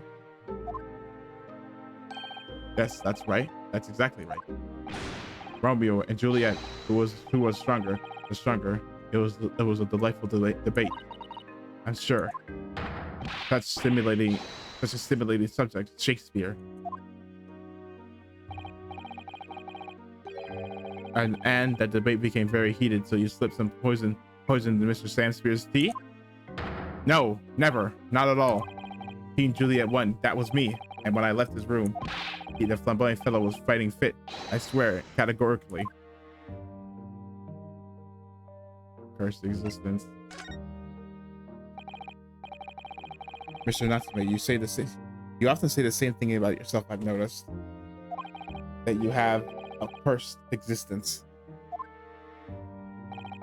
Well, I'm sure I mentioned this with you before, but I've been here in Great Britain for a year now, and in that time, I've learned that this is no place for me. I can be very trying to live in a foreign land and adapt to the ways of another culture. There are foreigners everywhere I look, and they all stare at me. They all laugh. That's the impression I get wherever I go out. It makes me scared to leave my room, which is why I become a recluse. But even in my room, I find no respite for my fears.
I moved more times than I can remember, and then 1 week ago I moved into Briar Road.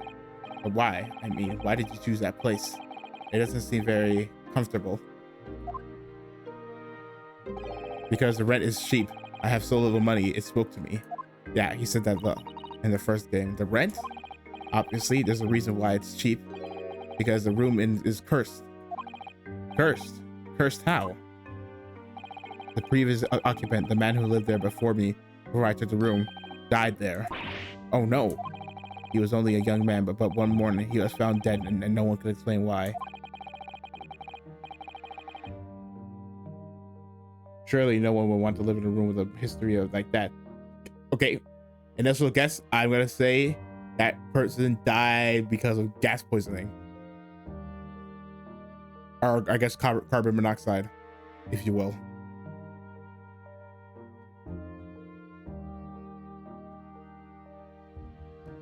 Surely that no one wants to live in a room with a history like that. What's that term for it? I think in Japanese, what's it called for houses that are like that? It's like something residence. Hold on, let me see. It's gonna bother me that I'm getting.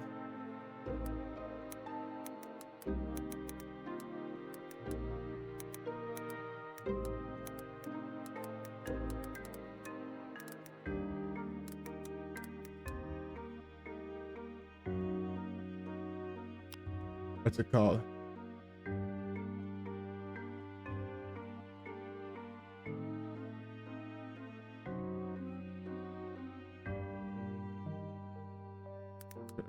Term.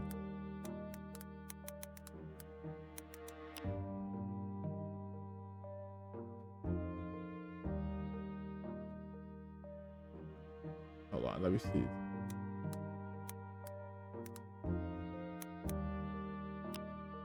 It's good.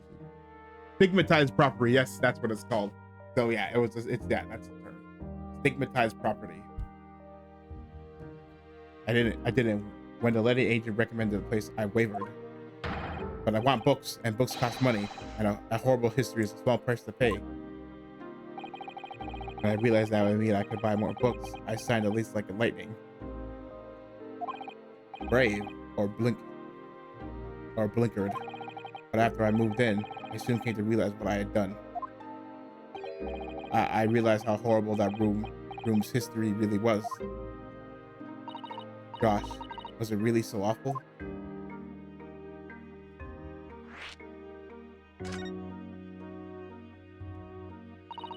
How did the room's horrible history affect you, Mr. Natsume? What happened? At first, it was just a feeling of beady eyes boring into my back, watching me. Do you think that might just have been your mind playing tricks on you? No, no, no. My mind doesn't know any tricks. It was someone else. It's been one long nightmare ever since I was given the keys to the place. A nightmare? You've been having bad dreams, you mean? Oh, no. The tenant is still alive. They're hiding somewhere in the room. All the souls who dived in that room lean over me in my sleep and try to strangle me. That really is horrible.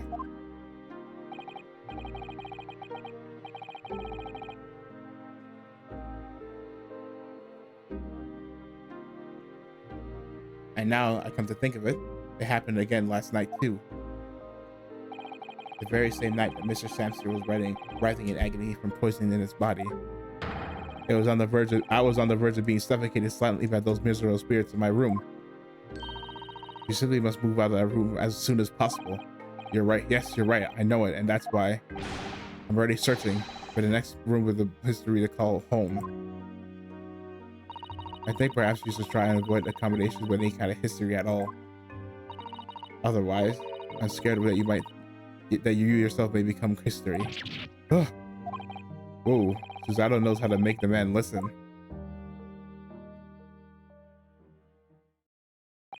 Of course, Mr. Lord of the Manor is worried about the curse on my room as well. You mean Mr. Garrett? Yes, he knows that if people keep dying there, he'll never be able to rent it out again. Well, that's true. I, for one, wouldn't go near the place. Perhaps that may explain why the landlord pays so much attention to the gas lamps in his tenants' movements. I mean, because he's worried about their well-being? He does seem to have an unusually keen interest in the amount of gas in the pipes. There must be a reason why he keeps such a close tab on the documents of his let rooms. What do you mean he pays so much attention to the gas lamps? Oh dear, no, it's nothing to do with you, Mr. Natsume. Please, forget I said anything. Oh, now you're talking about me behind my back as well. No, SUSATO, you can't say that. What's important is that Mr. Samster isn't in fact dead at all. Once he comes around and he's able to tell us what happened, we'll be able to get you released. Yes, please. Oh, I do hope you're right. Excuse me. Oh, Gregson, Inspector Gregson. I couldn't help overhearing what you just said. And on that note, I have some good news and some bad news.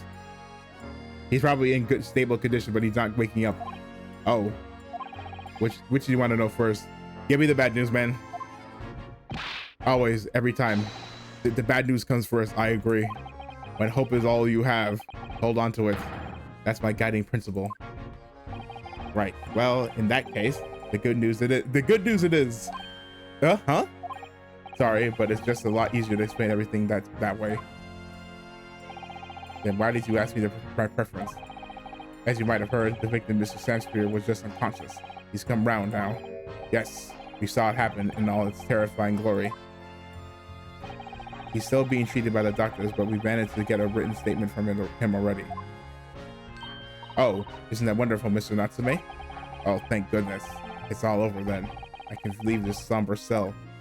Sorry, no, that's not on the cards. What? Why ever not, Inspector? Mr. Samster has implicated someone as being responsible for what happened last night. Implicated someone? Oh dear. You don't mean... I'm sorry to say it, I do, yes. He pointed at the finger. He's pointed the finger at you, Mr. Natsume. Ah!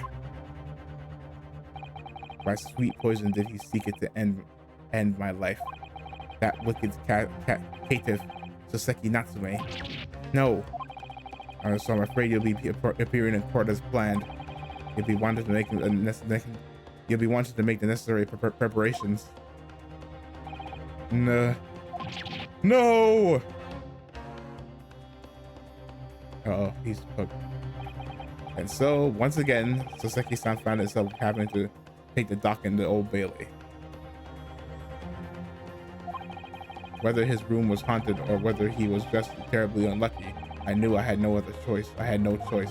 The following day, I would represent him at court and do my utmost to break the curse that blighted him.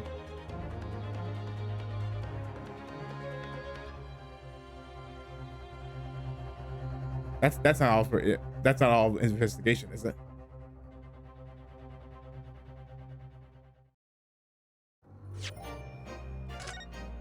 Well, what I've noticed in the first game is that they'll get all the investigation out the way first, and then they just do trial until the end. They don't really break for recess or to reconvene. Yep. Oh, yep. That's his trial. We can go for a little while longer. It's not going to be as long as normal.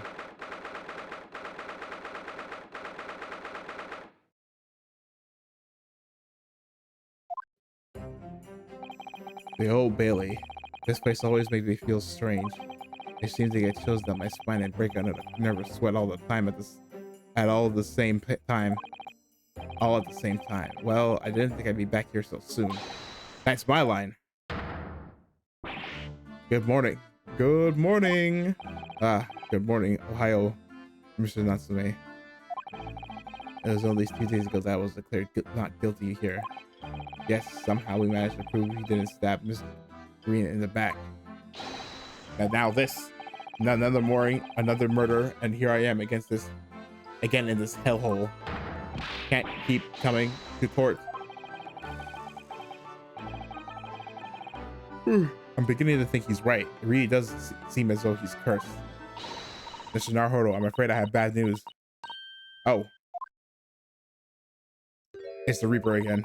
Mr. Natsume, good morning. Yes, morning. So, here we are again. No, you can't do that. Yes, again.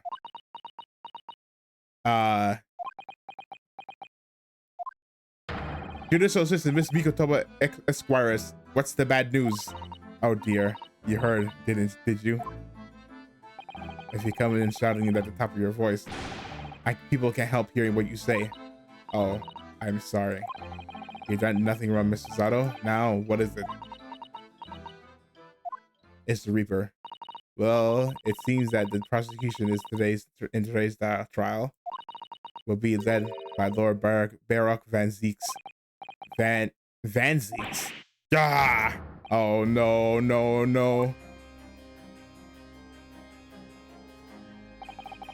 Van Zieks.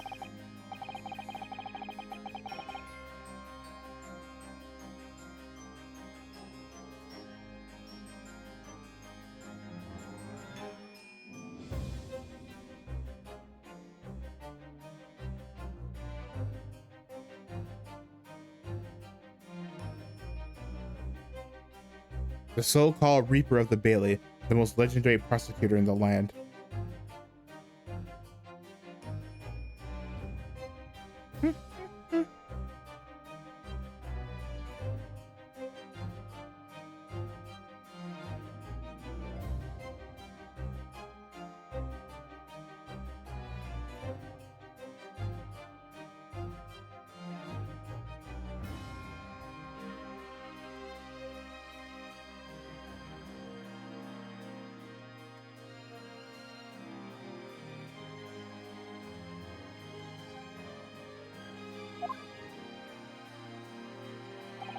In the trial 2 days ago, he pursued Saseki-san and I relentlessly.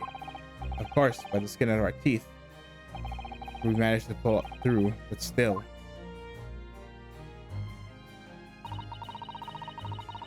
Perhaps Mr. Natsume's acquittal in the last trial wasn't the end of the matter after all.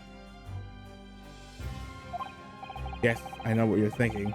The legend of the Reaper is that says nothing can save a person in the dock when Lord Van Zieks is the prosecutor. Oh no. Oh no. That even if the person is found not guilty, the accused will meet a mysterious end one way or another. We've experienced it firsthand.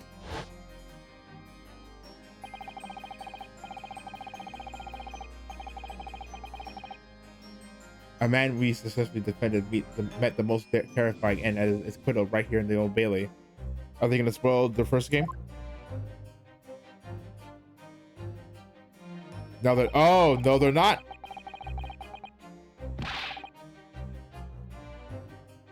Oh, well, actually, no, they can't. They can't because this takes place before they realize that. So no.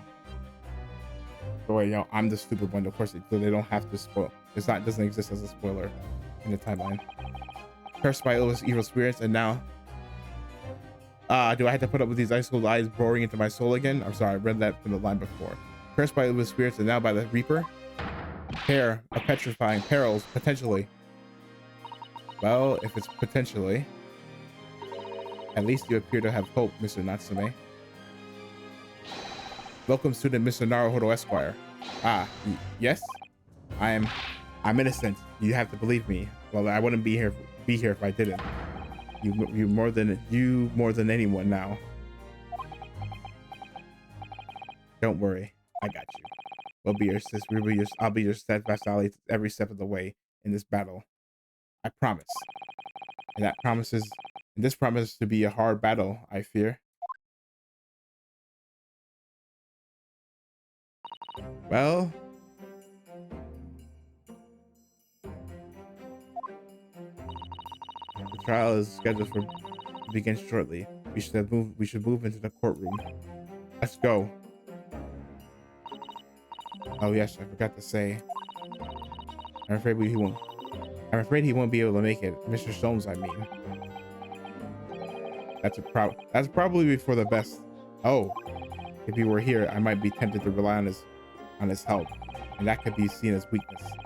If Lord Van Seeks were to notice, he'd prey on it mercilessly. At least that's my gut feeling. Mr. Naruhodo. You're right. Yes, you're right. You're so right.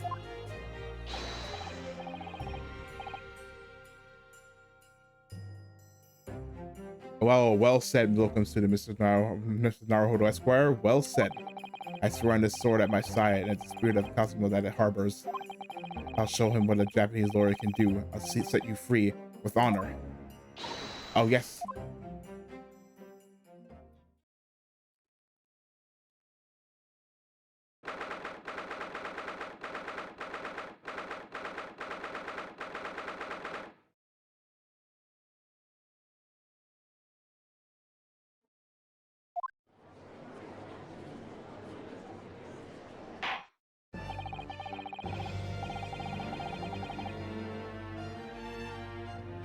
Hold on.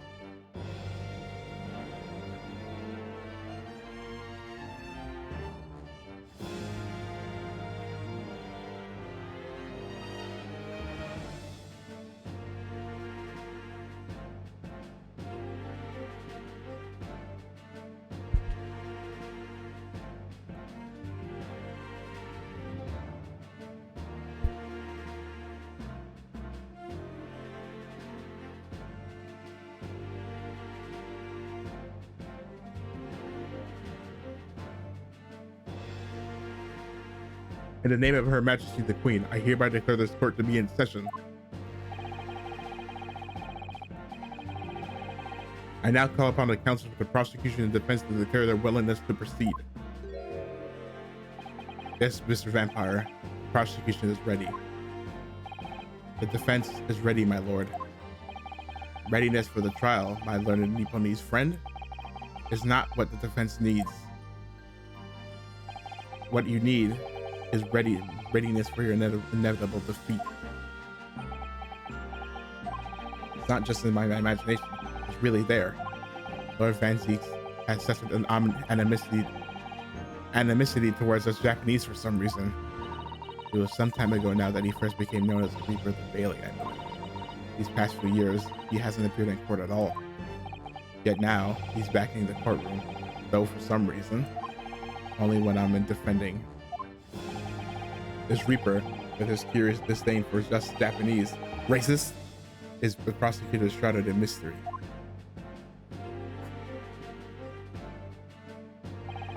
Still, this isn't the time to be pondering that. I have to concentrate on Saseki-san's trial. Furthermore, now I call upon the 6 ladies and gentlemen of the jury. You have been chosen at random to represent the will of the people in this trial. Are you ready to fulfill your duty? Absolutely. Wait, this is literally the same fucking different people from the first case in England, in London. Absolutely, I had a feeling. Sorry, not the first, the second case. Or no, from his case. But I actually have a feeling this Larkin wasn't innocent before. I must say, I feel especially ruthless on days when my hat refuses to sit right. Oh, well, I rather like how you're wearing your hat. I think the ruthless is very fetching, actually. I need you to be somewhere at 10 o'clock. I have a very important meeting. Let's make this quick. I couldn't agree more. I need you to take home 5 bob tonight or my missile will go through the roof. Oh my lord. Oh, may the Lord light us, show us all the light here and lead his flock to a righteous verdict. The British jury system is so very different to our own, isn't it? It's quite extraordinary to think that the power of judgment is in the hands of 6 members of the public, and that judge can only pass sentence when all jurors are in agreement about the defendant's guilt. 6 citizens of London chosen at random, or at least that's the idea.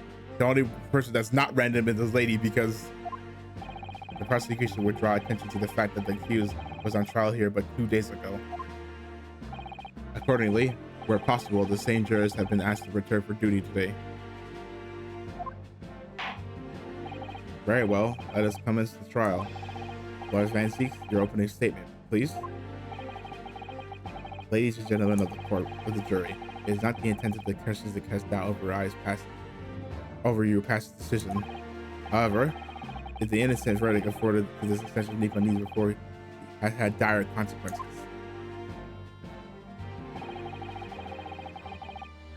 Did the accused repent for his wrongdoing in that affair?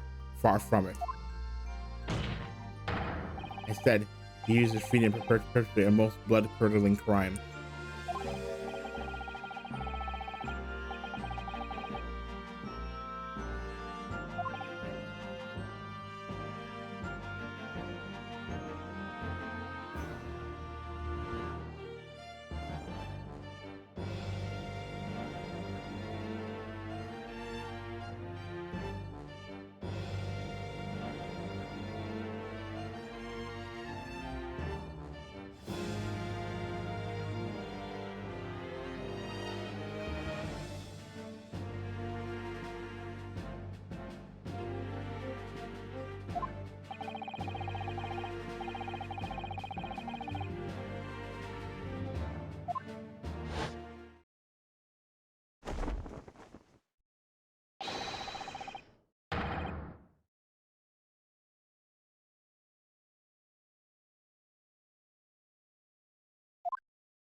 Tobias Gregson, Detective Inspector at Scotland Yard's Homicide Division.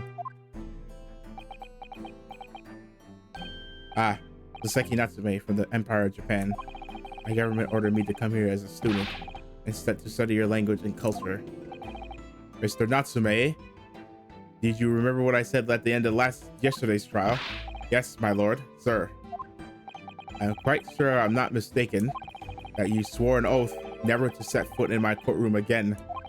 I remember it was as if it were yesterday. That was, Your Honor. The day before, in fact, my lord. But close enough. The day before yesterday. Believe me, this is the last place I want to be. Inspector, let's hear from you first. Explain the case for the court. Right you are, sir.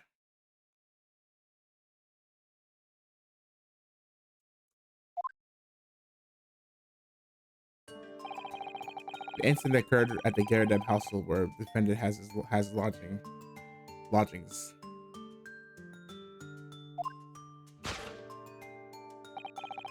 On the ground floor of the room, the victim, William Shakespeare, the defendant has already admitted to visiting the victim on the night in question. Shakespeare collapsed in his room as a result of poisoning by stretching. He was found in the fall of the following morning when the landlord, suspecting something was wrong, broke the door down.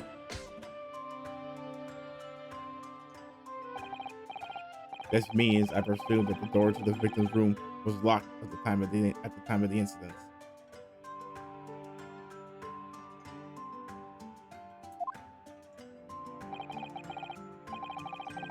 Correct, my lord. It was locked from the inside, making entry to or exit from the room impossible. Although the victim,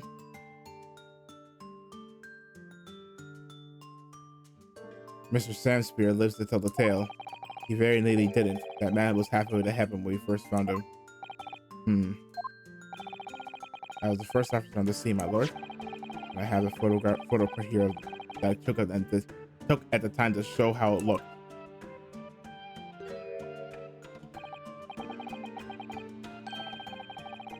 Yes, a chilling scene indeed. The man looks very much deceased. That's right. Everyone present believed that's exactly what he was. But very well, I shall set this photo as evidence for the court.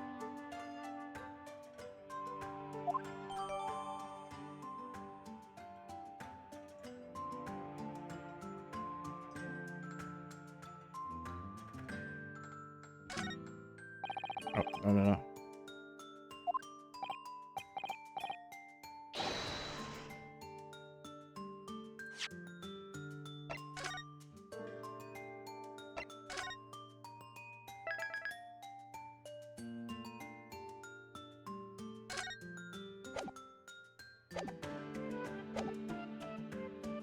Ah, yes.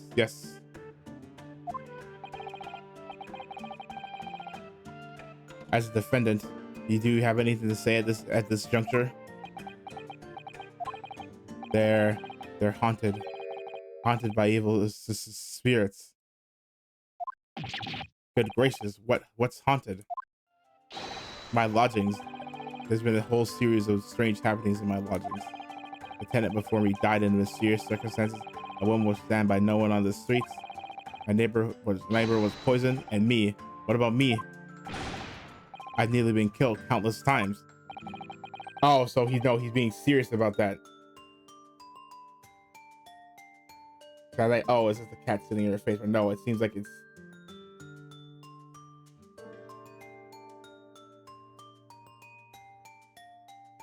It might be carbon monoxide poisoning.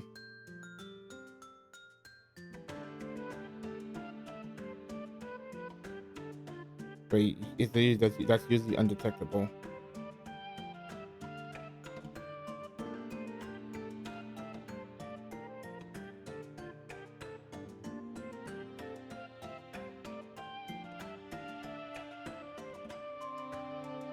Sorry for once. Killed Mr. Natsumi. I have. Even on that fateful night, it happened when I returned from Mr. Sainsbury's room. I lit my gas stove and climbed into bed. Before long, the stove went out, and somebody tried to kill me. You must always extinguish all fire before retiring for the night, Mr. Natsume. But it's so cold, my runny nose would freeze. The point is, I didn't poison my neighbor. Oh, why am I being accused of this? Why is my existence so cursed? Thank you, witnesses. I believe I have reasonably clear picture of events. If I could raise one more point, my lord, one more conclusive point. Conclusive. Go on. Fortunately, the victim, Mr. Sansu, has regained consciousness after his ordeal, and he has named the true culprit. The poison consumed by the victim was administered in a cup of tea that he drank on the night in question. key, my lord, that was brought to the victim's room by the accused. The accused? Good grief.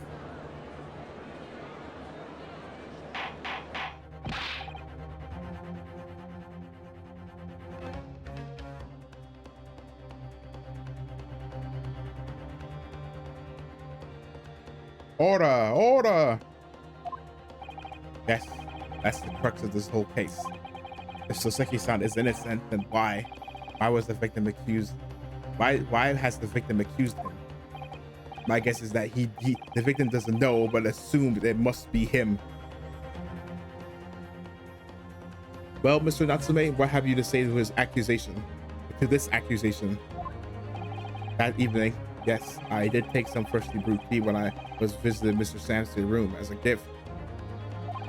The public water pump outside always freezes at night, so I bought bottled water especially to make it. And this is the result. Never will I touch the tea again. Never. The public pump was frozen, you say? That's not information we've heard before. That will do. Thank you. Now, according to the core laws, the defense must have the opportunity to cross-examine our witnesses at least once. Therefore, I call upon the witnesses now to our formal testimony. If I presume the prosecution has no objection. And whatsoever, my lord? Good. Then you will give your account of the events on the night in question to the court now. Yes, my lord.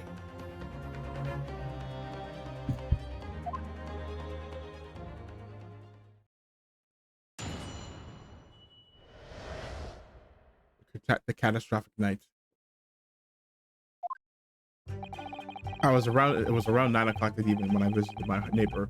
I took some tea with me as a gift. I had heated the literary debate. We had a heated literary debate over a nice hot drink. After which I went back to my room at around 11. Ah, my tea was completely harmless. He couldn't have locked the door behind me otherwise, could he? Strike shouldn't take some time to have effect on the body. People don't keel over immediately after taking it. The victim has been perfectly able to lock the door after this. Would have been able to lock the door after his guest left. The argument still stands.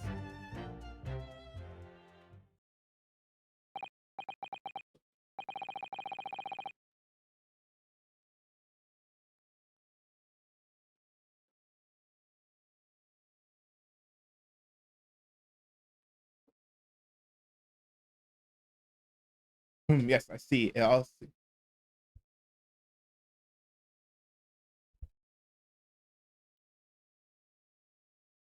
Yes, I see. It all seems relatively straightforward. Excuse me, but that testimony does raise one rather crucial point, I think. Mr. Natsume claims his teeth to have been harmless. Presumably, though, the teeth have been examined for traces of poison. Haven't they? Why didn't I think of that? Well, as it happens, no. We haven't been able to. Did I hear that correctly, Inspector? Scotland Yard has failed to examine the suspect's substance? How could you have overlooked something so important? Isn't that the first thing you should have done? My learned Nipponi's friend is falsely incensed. The inspector said Scotland Yard was unable to examine tea, not that it was overlooked. Unable? Why? It's simple enough. There was none left. Not a drop. Someone must have been very thirsty indeed. With the current scientific techniques, it's not possible to test proposed under such circumstances. We only need a drop, but that one drop does actually have to exist, funnily enough. A lack of evidence. Examination notwithstanding, it appears nothing other than the pee passed the victim's lips on the night in question. I see. Thank you. The matter is not as clear. Cast your eyes over the jury, my learned friend. What? You can see it in their faces, I'm sure. The recognition of the accused's guilt. Your client's fate is all but sealed. It's mere moments from now, you will lose and your compatriot will be damned for all eternity. He's right. I can feel all 6 of the jurors looking down daggers at me. Lock in, lock in, lock in. Get it twisted. But I can't let them beat me down. I won't. Counsel for the defense. Proceed with your cross-examination. Yes, Your Excellency. Yes, my lord.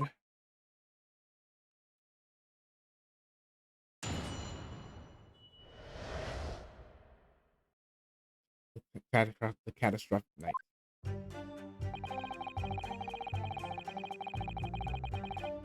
Oh, brother. It was around 9 o'clock that evening when I visited my neighbor and took some tea with me.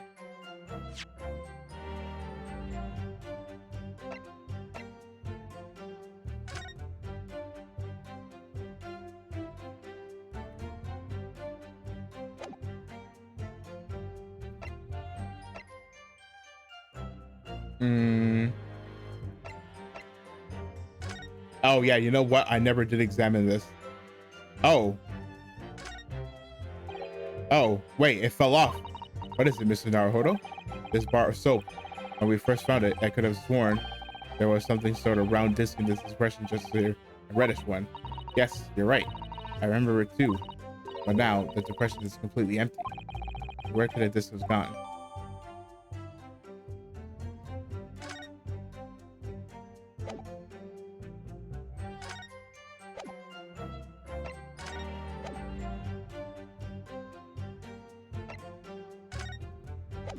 Yep.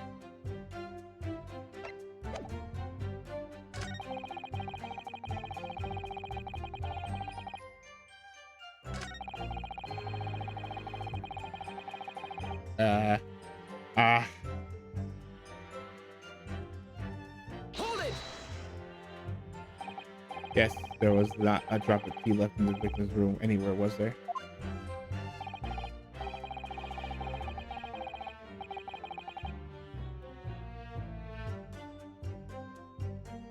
That's correct. Anyone would think the fellow had never had a pot of tea before. He must have taken the dry. Which is a pity because one drop is all we would have needed to analyze it for poison. And you say that you returned home your room at 11 o'clock, Mr. Natsume? Yes, definitely. And by heaven and earth, I swear it. The landlord was able to verify that as it happens.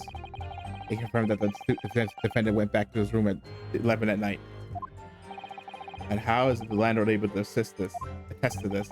He said it was one of the it was a lamp, I believe.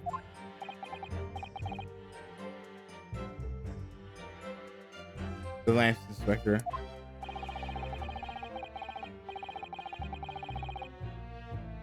When tenants return to their rooms and start using gas, the lamps in the other parts of the house flicker. Yes, Mr. Garrett seemed to pay a lot of attention to the coming and goings of his tenants. There's only one key to Mr. Samsky's room. I know that for certain. He must have locked the door on himself from inside his room. The victim has confirmed that to be the case, yes. So I'm right. My key was harmless, but completely harmless. If you take the poison, you die. Everyone knows that. It's not that simple, but...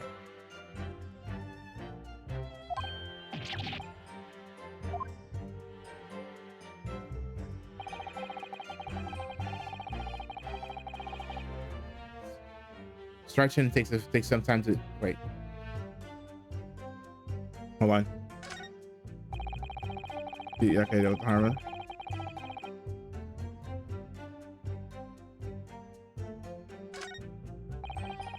Takes some time for it to have a thing. Hold it! Press. How long does it take for the sentence to appear then?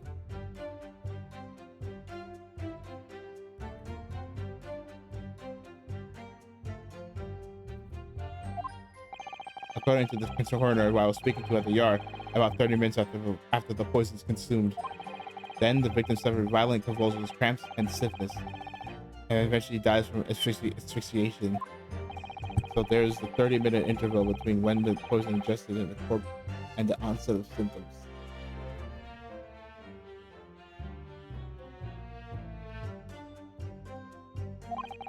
There seems to be a lot of different types of poison in the world. That's for sure. Oh dear. Death by poisoning again.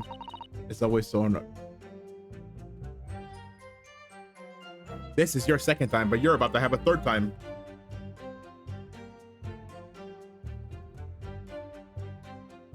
Death by poisoning again. It's always so awful.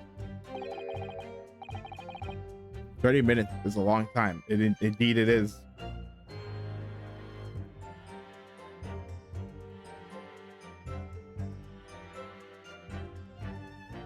Minutes is a long time. Certainly long enough for the victim to have locked the door behind the accused after he left. Nope, that's impossible. Oh, yeah. You can't deny that.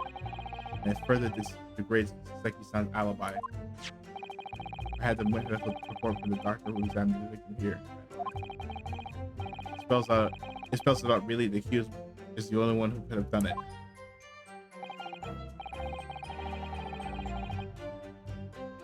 Very well, the court will now add this report to the court record as evidence. Yeah.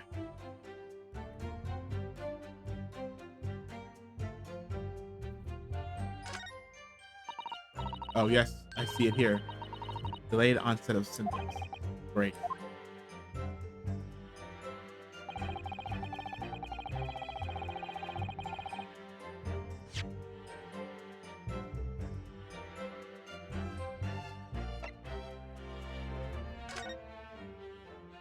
Case of coma. Condition of a small quantity of strychnine.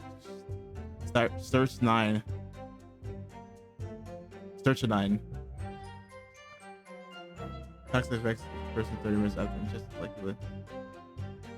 Substance has been mixed with tea for the victim, but no sample could be obtained for testing. Extensively investigated conclusions. That was 1:30 a.m.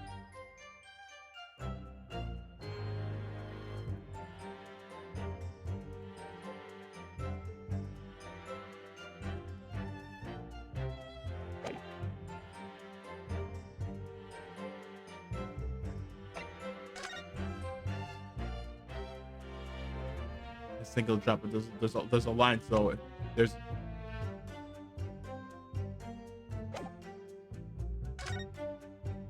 Oh no, that's not what I wanted. That's the extent of their testimony, is it? If I could voice a personal opinion, Mr. Naruhodo. Of course, go ahead. Mr. Natsume is arguing for his innocence so adamantly, so persistently, that this victim Brixton just brushes off what he says aside. If it's really quite infuriating, I agree. We need to find an inconsistency in what the inspector is saying.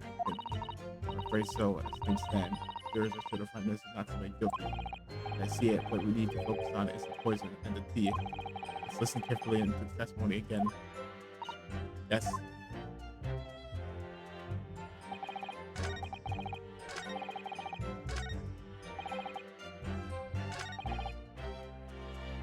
No. That's the... No. I don't... I was able to switch.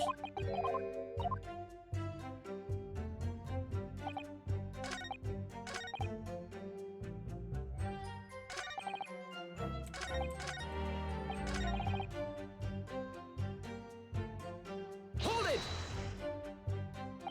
The argument still stands, you see? This is what Mr. Natsume has been saying, isn't it? The pair of them drank tea together that night, so if there was poison in it, the victim wouldn't have been able to lock the door after the accused left later on. Exactly. Ah, me and my tea are innocents. Sweet and innocence, I tell you. I'm afraid, sir, that doesn't follow. You see, strychnine is a slow-acting poison. In other words, it takes some time for symptoms to appear. So you could have left the room up to 30 minutes, and after that, the victim was drank tea. As long as you did that, Mr. Steps here could have locked the door as you imagined. Why? But no! He drank the tea straight away. The battle over whether Roman or Judah was stronger. That came after the tea. Do you have any evidence to support that statement? In my great homeland, the Empire of Japan, we have a saying, Drink the tea while it's hot. Sure, a proverb was flagged by the prosecution. I'm afraid there is no conclusive proof to support that the defendant's assertion.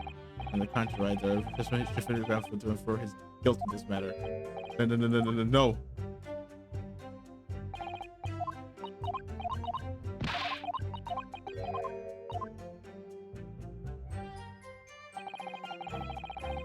It was around 9 o'clock that evening. We had a literary debate over nice.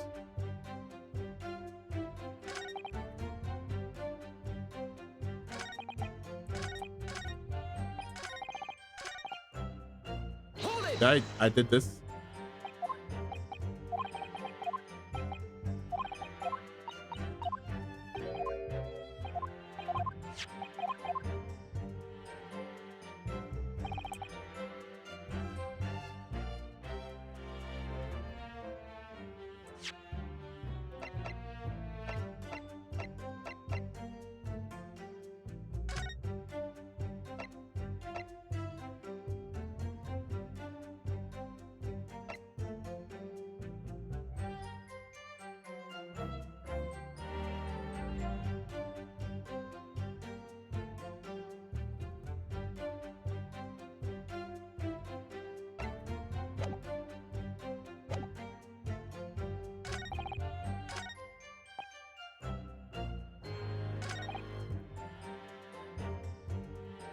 Hold it!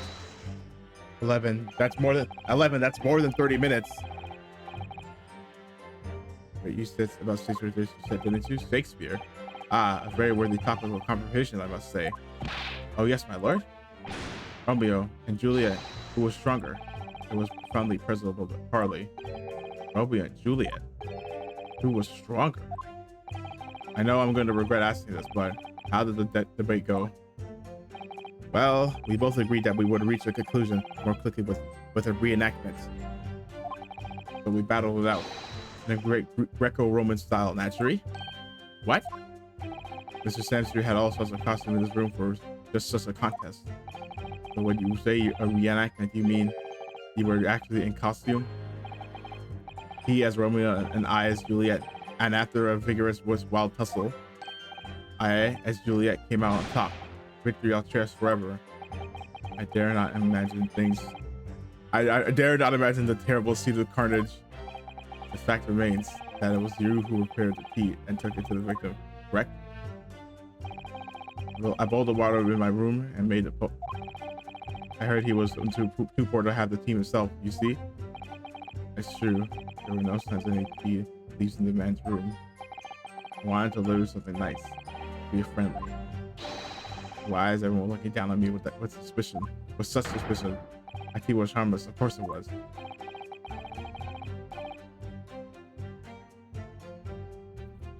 Do you have any basis for that statement, witness?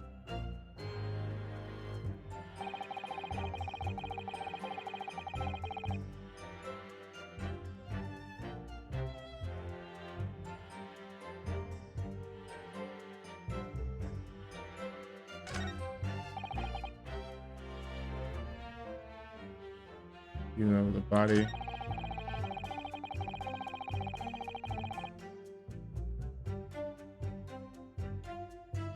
Yeah. So he said at 11. Yeah, no, that tracks.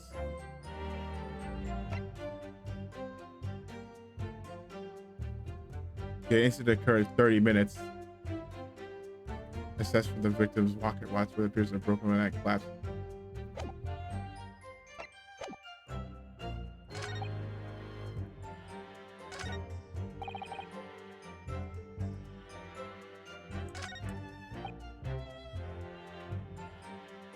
I think it's the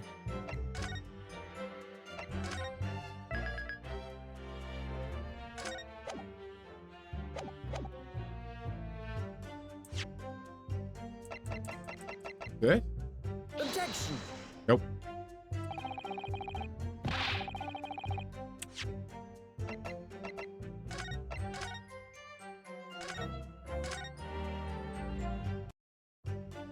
Okay. That shouldn't take time and effect to have a body. People will keel over it immediately after taking it.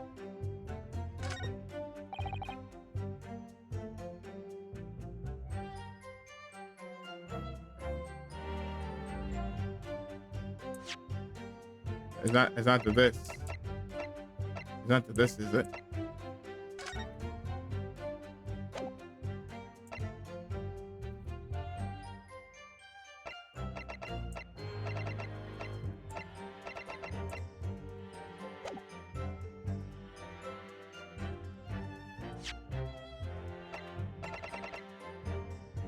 Objection. No. No. Nope. No, no, no, no. If ever able to lock the door. So something in here cause a coma. Percent 30 minutes after injustice high like you'll miss tea, the victim was missing.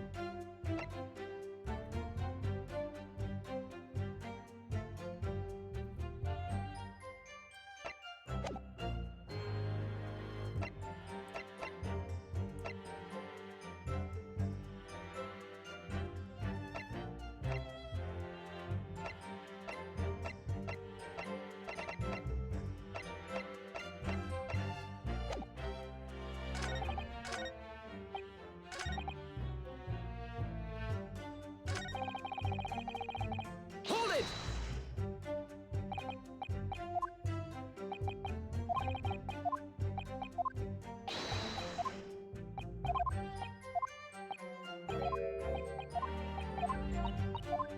Yeah.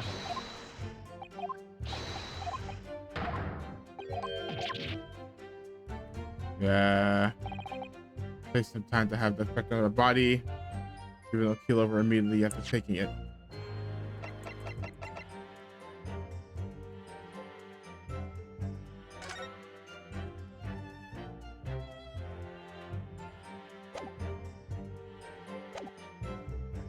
Maybe this? Maybe the thing, but we just got this. Objection. Nope.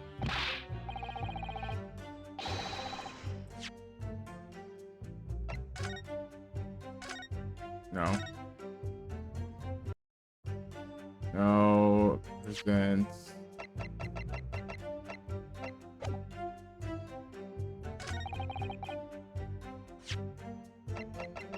Is this? Objection. Yeah. That was kind of, yeah, that was kind of a guess. That was kind of a guess. Yes. The argument still stands, you say. I think not, Inspector. Come again? I think you'll find that you overlooked a very significant chronological inconsistency here. What? What are you on about? According to this report, the victim must have consumed the poison at around 1:30 in the morning. And yet, defendant Mr. Natsume left the victim's room at 11. Ah! Yes, that's right. There's more than 2 hours of missing time there. Oh, it is. Okay, it was that. I noticed, yeah, it's more than the time was off. In other words, he was, so it could not have been, if how the thing works, it wasn't him. If there was poison in the tea that Mr. Natsume brought to the victim's room, how could the victim have fallen ill to it 2.5 full hours after the defendant left? Ah! Why are you both freaking out? The defense argument is entirely reasonable. How do you respond, Lord Van Zeeks? Uh-oh, he's chilling. Like, okay, and? Yeah, and?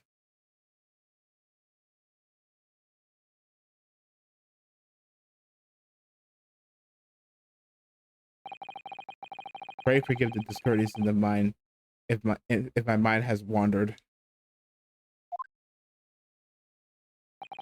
I was considering what cuisine would be best complement the contents of my hollow chalice this luncheon. Huh?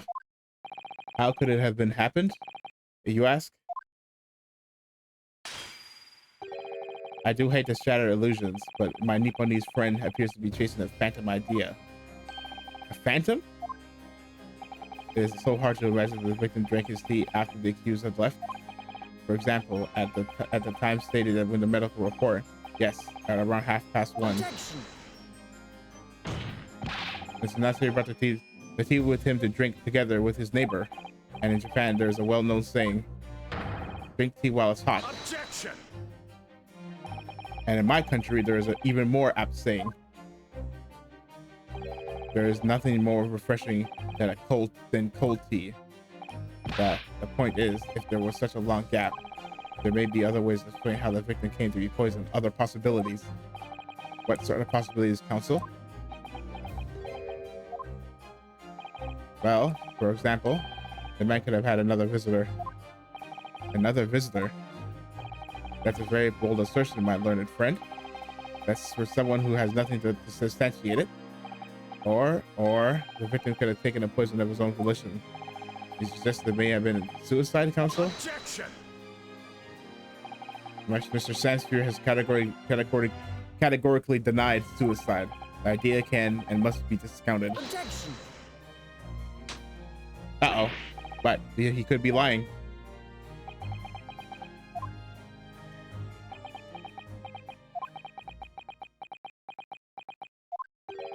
Is something wrong, Lord Van Zees? I was listening to the sound of the carriage pulling up outside the courtroom. Pray, forgive the discourtesy. Carriage? What carriage? It would seem that the key player in this case has just arrived. Hold it. It's the victim.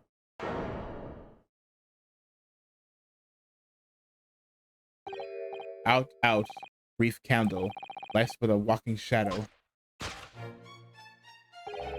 A poor player that struts and frets his hour upon the stage, and then is heard no more. And then he is heard no more. It is a tale told by an idiot, full of sound and fury, signifying nothing.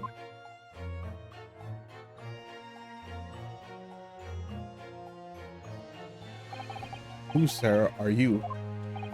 William Shakespeare, my lord. Alas, 'twas I, undone by these bitter events. I am the victim. What's he doing here?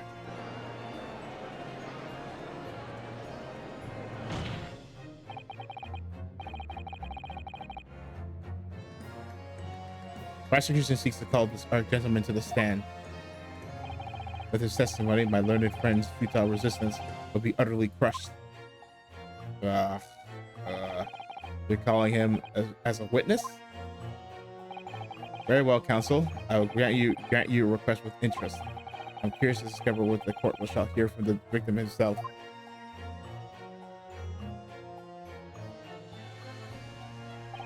Happy I am, Shakespeare, to regale thee with my tale of woe, my lord. But I still have my own tale to tell. My own tale of worse woe. I can regale the court with a tale of my perfect innocence in perfect English.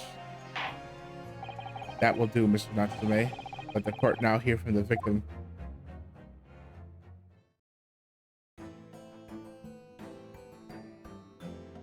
Huh? What is this? All right. So that's Mr. Sanspear. But who's the other man beside him? Yes, I feel sure that we've caught a glimpse of that man before. State your names and occupation for the court, please. Witnesses. A writer of words so sweet, they do scent the breeze. An inventor of the ideas so profound, they compose the earth. And the unrivaled poet and the unmatched scribe, William Shakespeare. Where the great William Shakespeare, where the great bard to be recalled to life anew. Lo, what a magnificent man! Good fellows, I am he who ponders such a miracle, William Shakespeare. Oh, the name's Meterman, Andron B. Meterman. I work at the Altamont Gas Company, East End Branch office. Ah, I remember now. It was yesterday on Briar Road. Oh yes, she's right. It was him.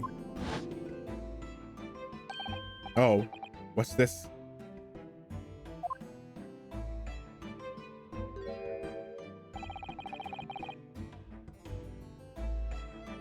What's that man doing over there? It looks like he's trying to see into Suseki-san's lodgings.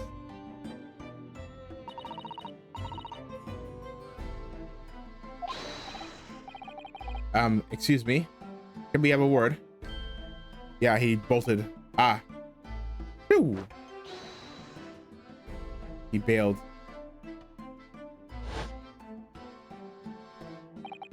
Yes, we spotted him outside Mr. Garrett's house that morning. And he's a gas company employee. What does he have to do with this case? So, Mr. Williams Fisher, you are the victim in this case.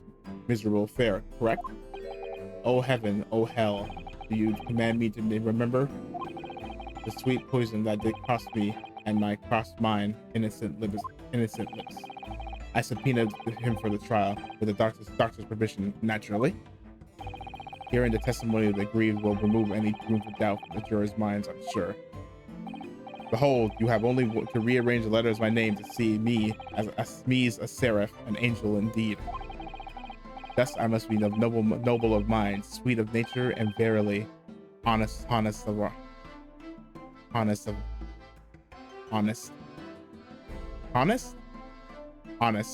Yeah, you don't say the H. You say honest.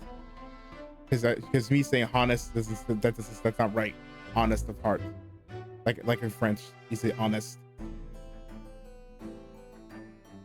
As all heavenly angels be, because there is a less contrived meaning in your name. No, not at all. The jurors seem to have been moved by the jurors seem to be very moved by this man. I'm afraid. You're actually taking this seraphic anagram idea seriously. Thank you, witnesses, for your illuminating introductions. But my lord, what's the man next to Mr. Samster doing here? The gas man, I mean. What? Me? Well now, allow me to enlighten my learned friend. You recall, I presume, your earlier impertinence when you suggested that the victim had another visitor in his room that night on the night in question. No, and moreover, that the victim is a compulsive liar. What? No, I didn't quite say that. This young chinchoker here is here to controvert your wild claims conclusively. And is that not so, Mr. Meterman? Eh? Hang on, no, I'm just here. I hereby call for your formal testimonies. You will tell the court as lucidly as possible what happened on the night in question. One may smile and be a villain. Yes, it doth pain me, but let the truth be spoken. The truth of that wintry night, of my discontent. Popeye.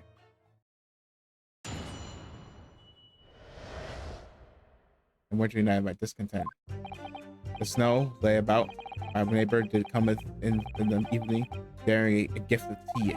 But merry, bitter was his drink, and when he left, I did fall prostrate on my table. It was the tea alone that I did pass my leave in that late hour, not else.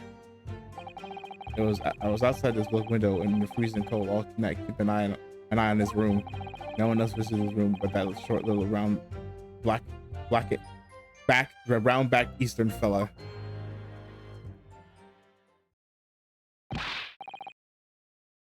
Well, wait, what did you say? You were keeping an eye on Mr. Sanson's room all night? That's right. Of course, the book's window is all but blocked up, isn't it? But there's some little gap in the bricks where you can see into the room. So I spent my night trying to keep my sneakers. Got to keep my teeth from chattering as I peered through that. The question is, sir, why? Well now, that's because he's on my list. What a piece of work of this is a man. Wherefore would thou not stare in wonderment? What are you talking about? This buzzy busybody hath not part in this play. I pray thee, pay him no need. Make no more ado about his tedious words. What'd you say about me? Oh, busy bee. Because he has bee colors. Calm yourself. This court is concerned with what happened on the night in the question. Oh, nope. Sorry, not Steam. Nothing more. Indeed, that is so. And, as the testimony we have just heard clearly reveals, there was no one other than the accused present at the time who could have carried out this crime.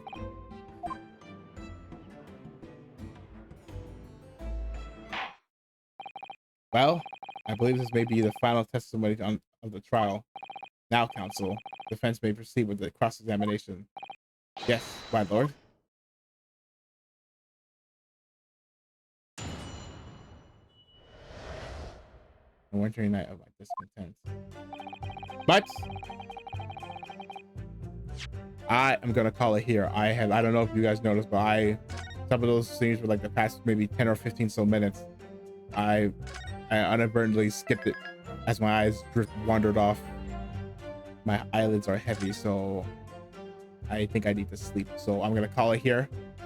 But before I go, as always, I'm gonna say, if you liked what you saw, please consider leaving a like on YouTube. Follow me on Twitter. Consider subscribing on YouTube. Follow me on Twitter, Blue Sky, for the occasion for bad posts and late and well, not late, but and stream notifications. And hopefully, I will see you here in the next stream. Bye bye. Bye bye bye bye bye bye.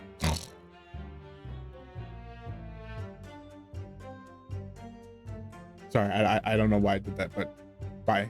Bye.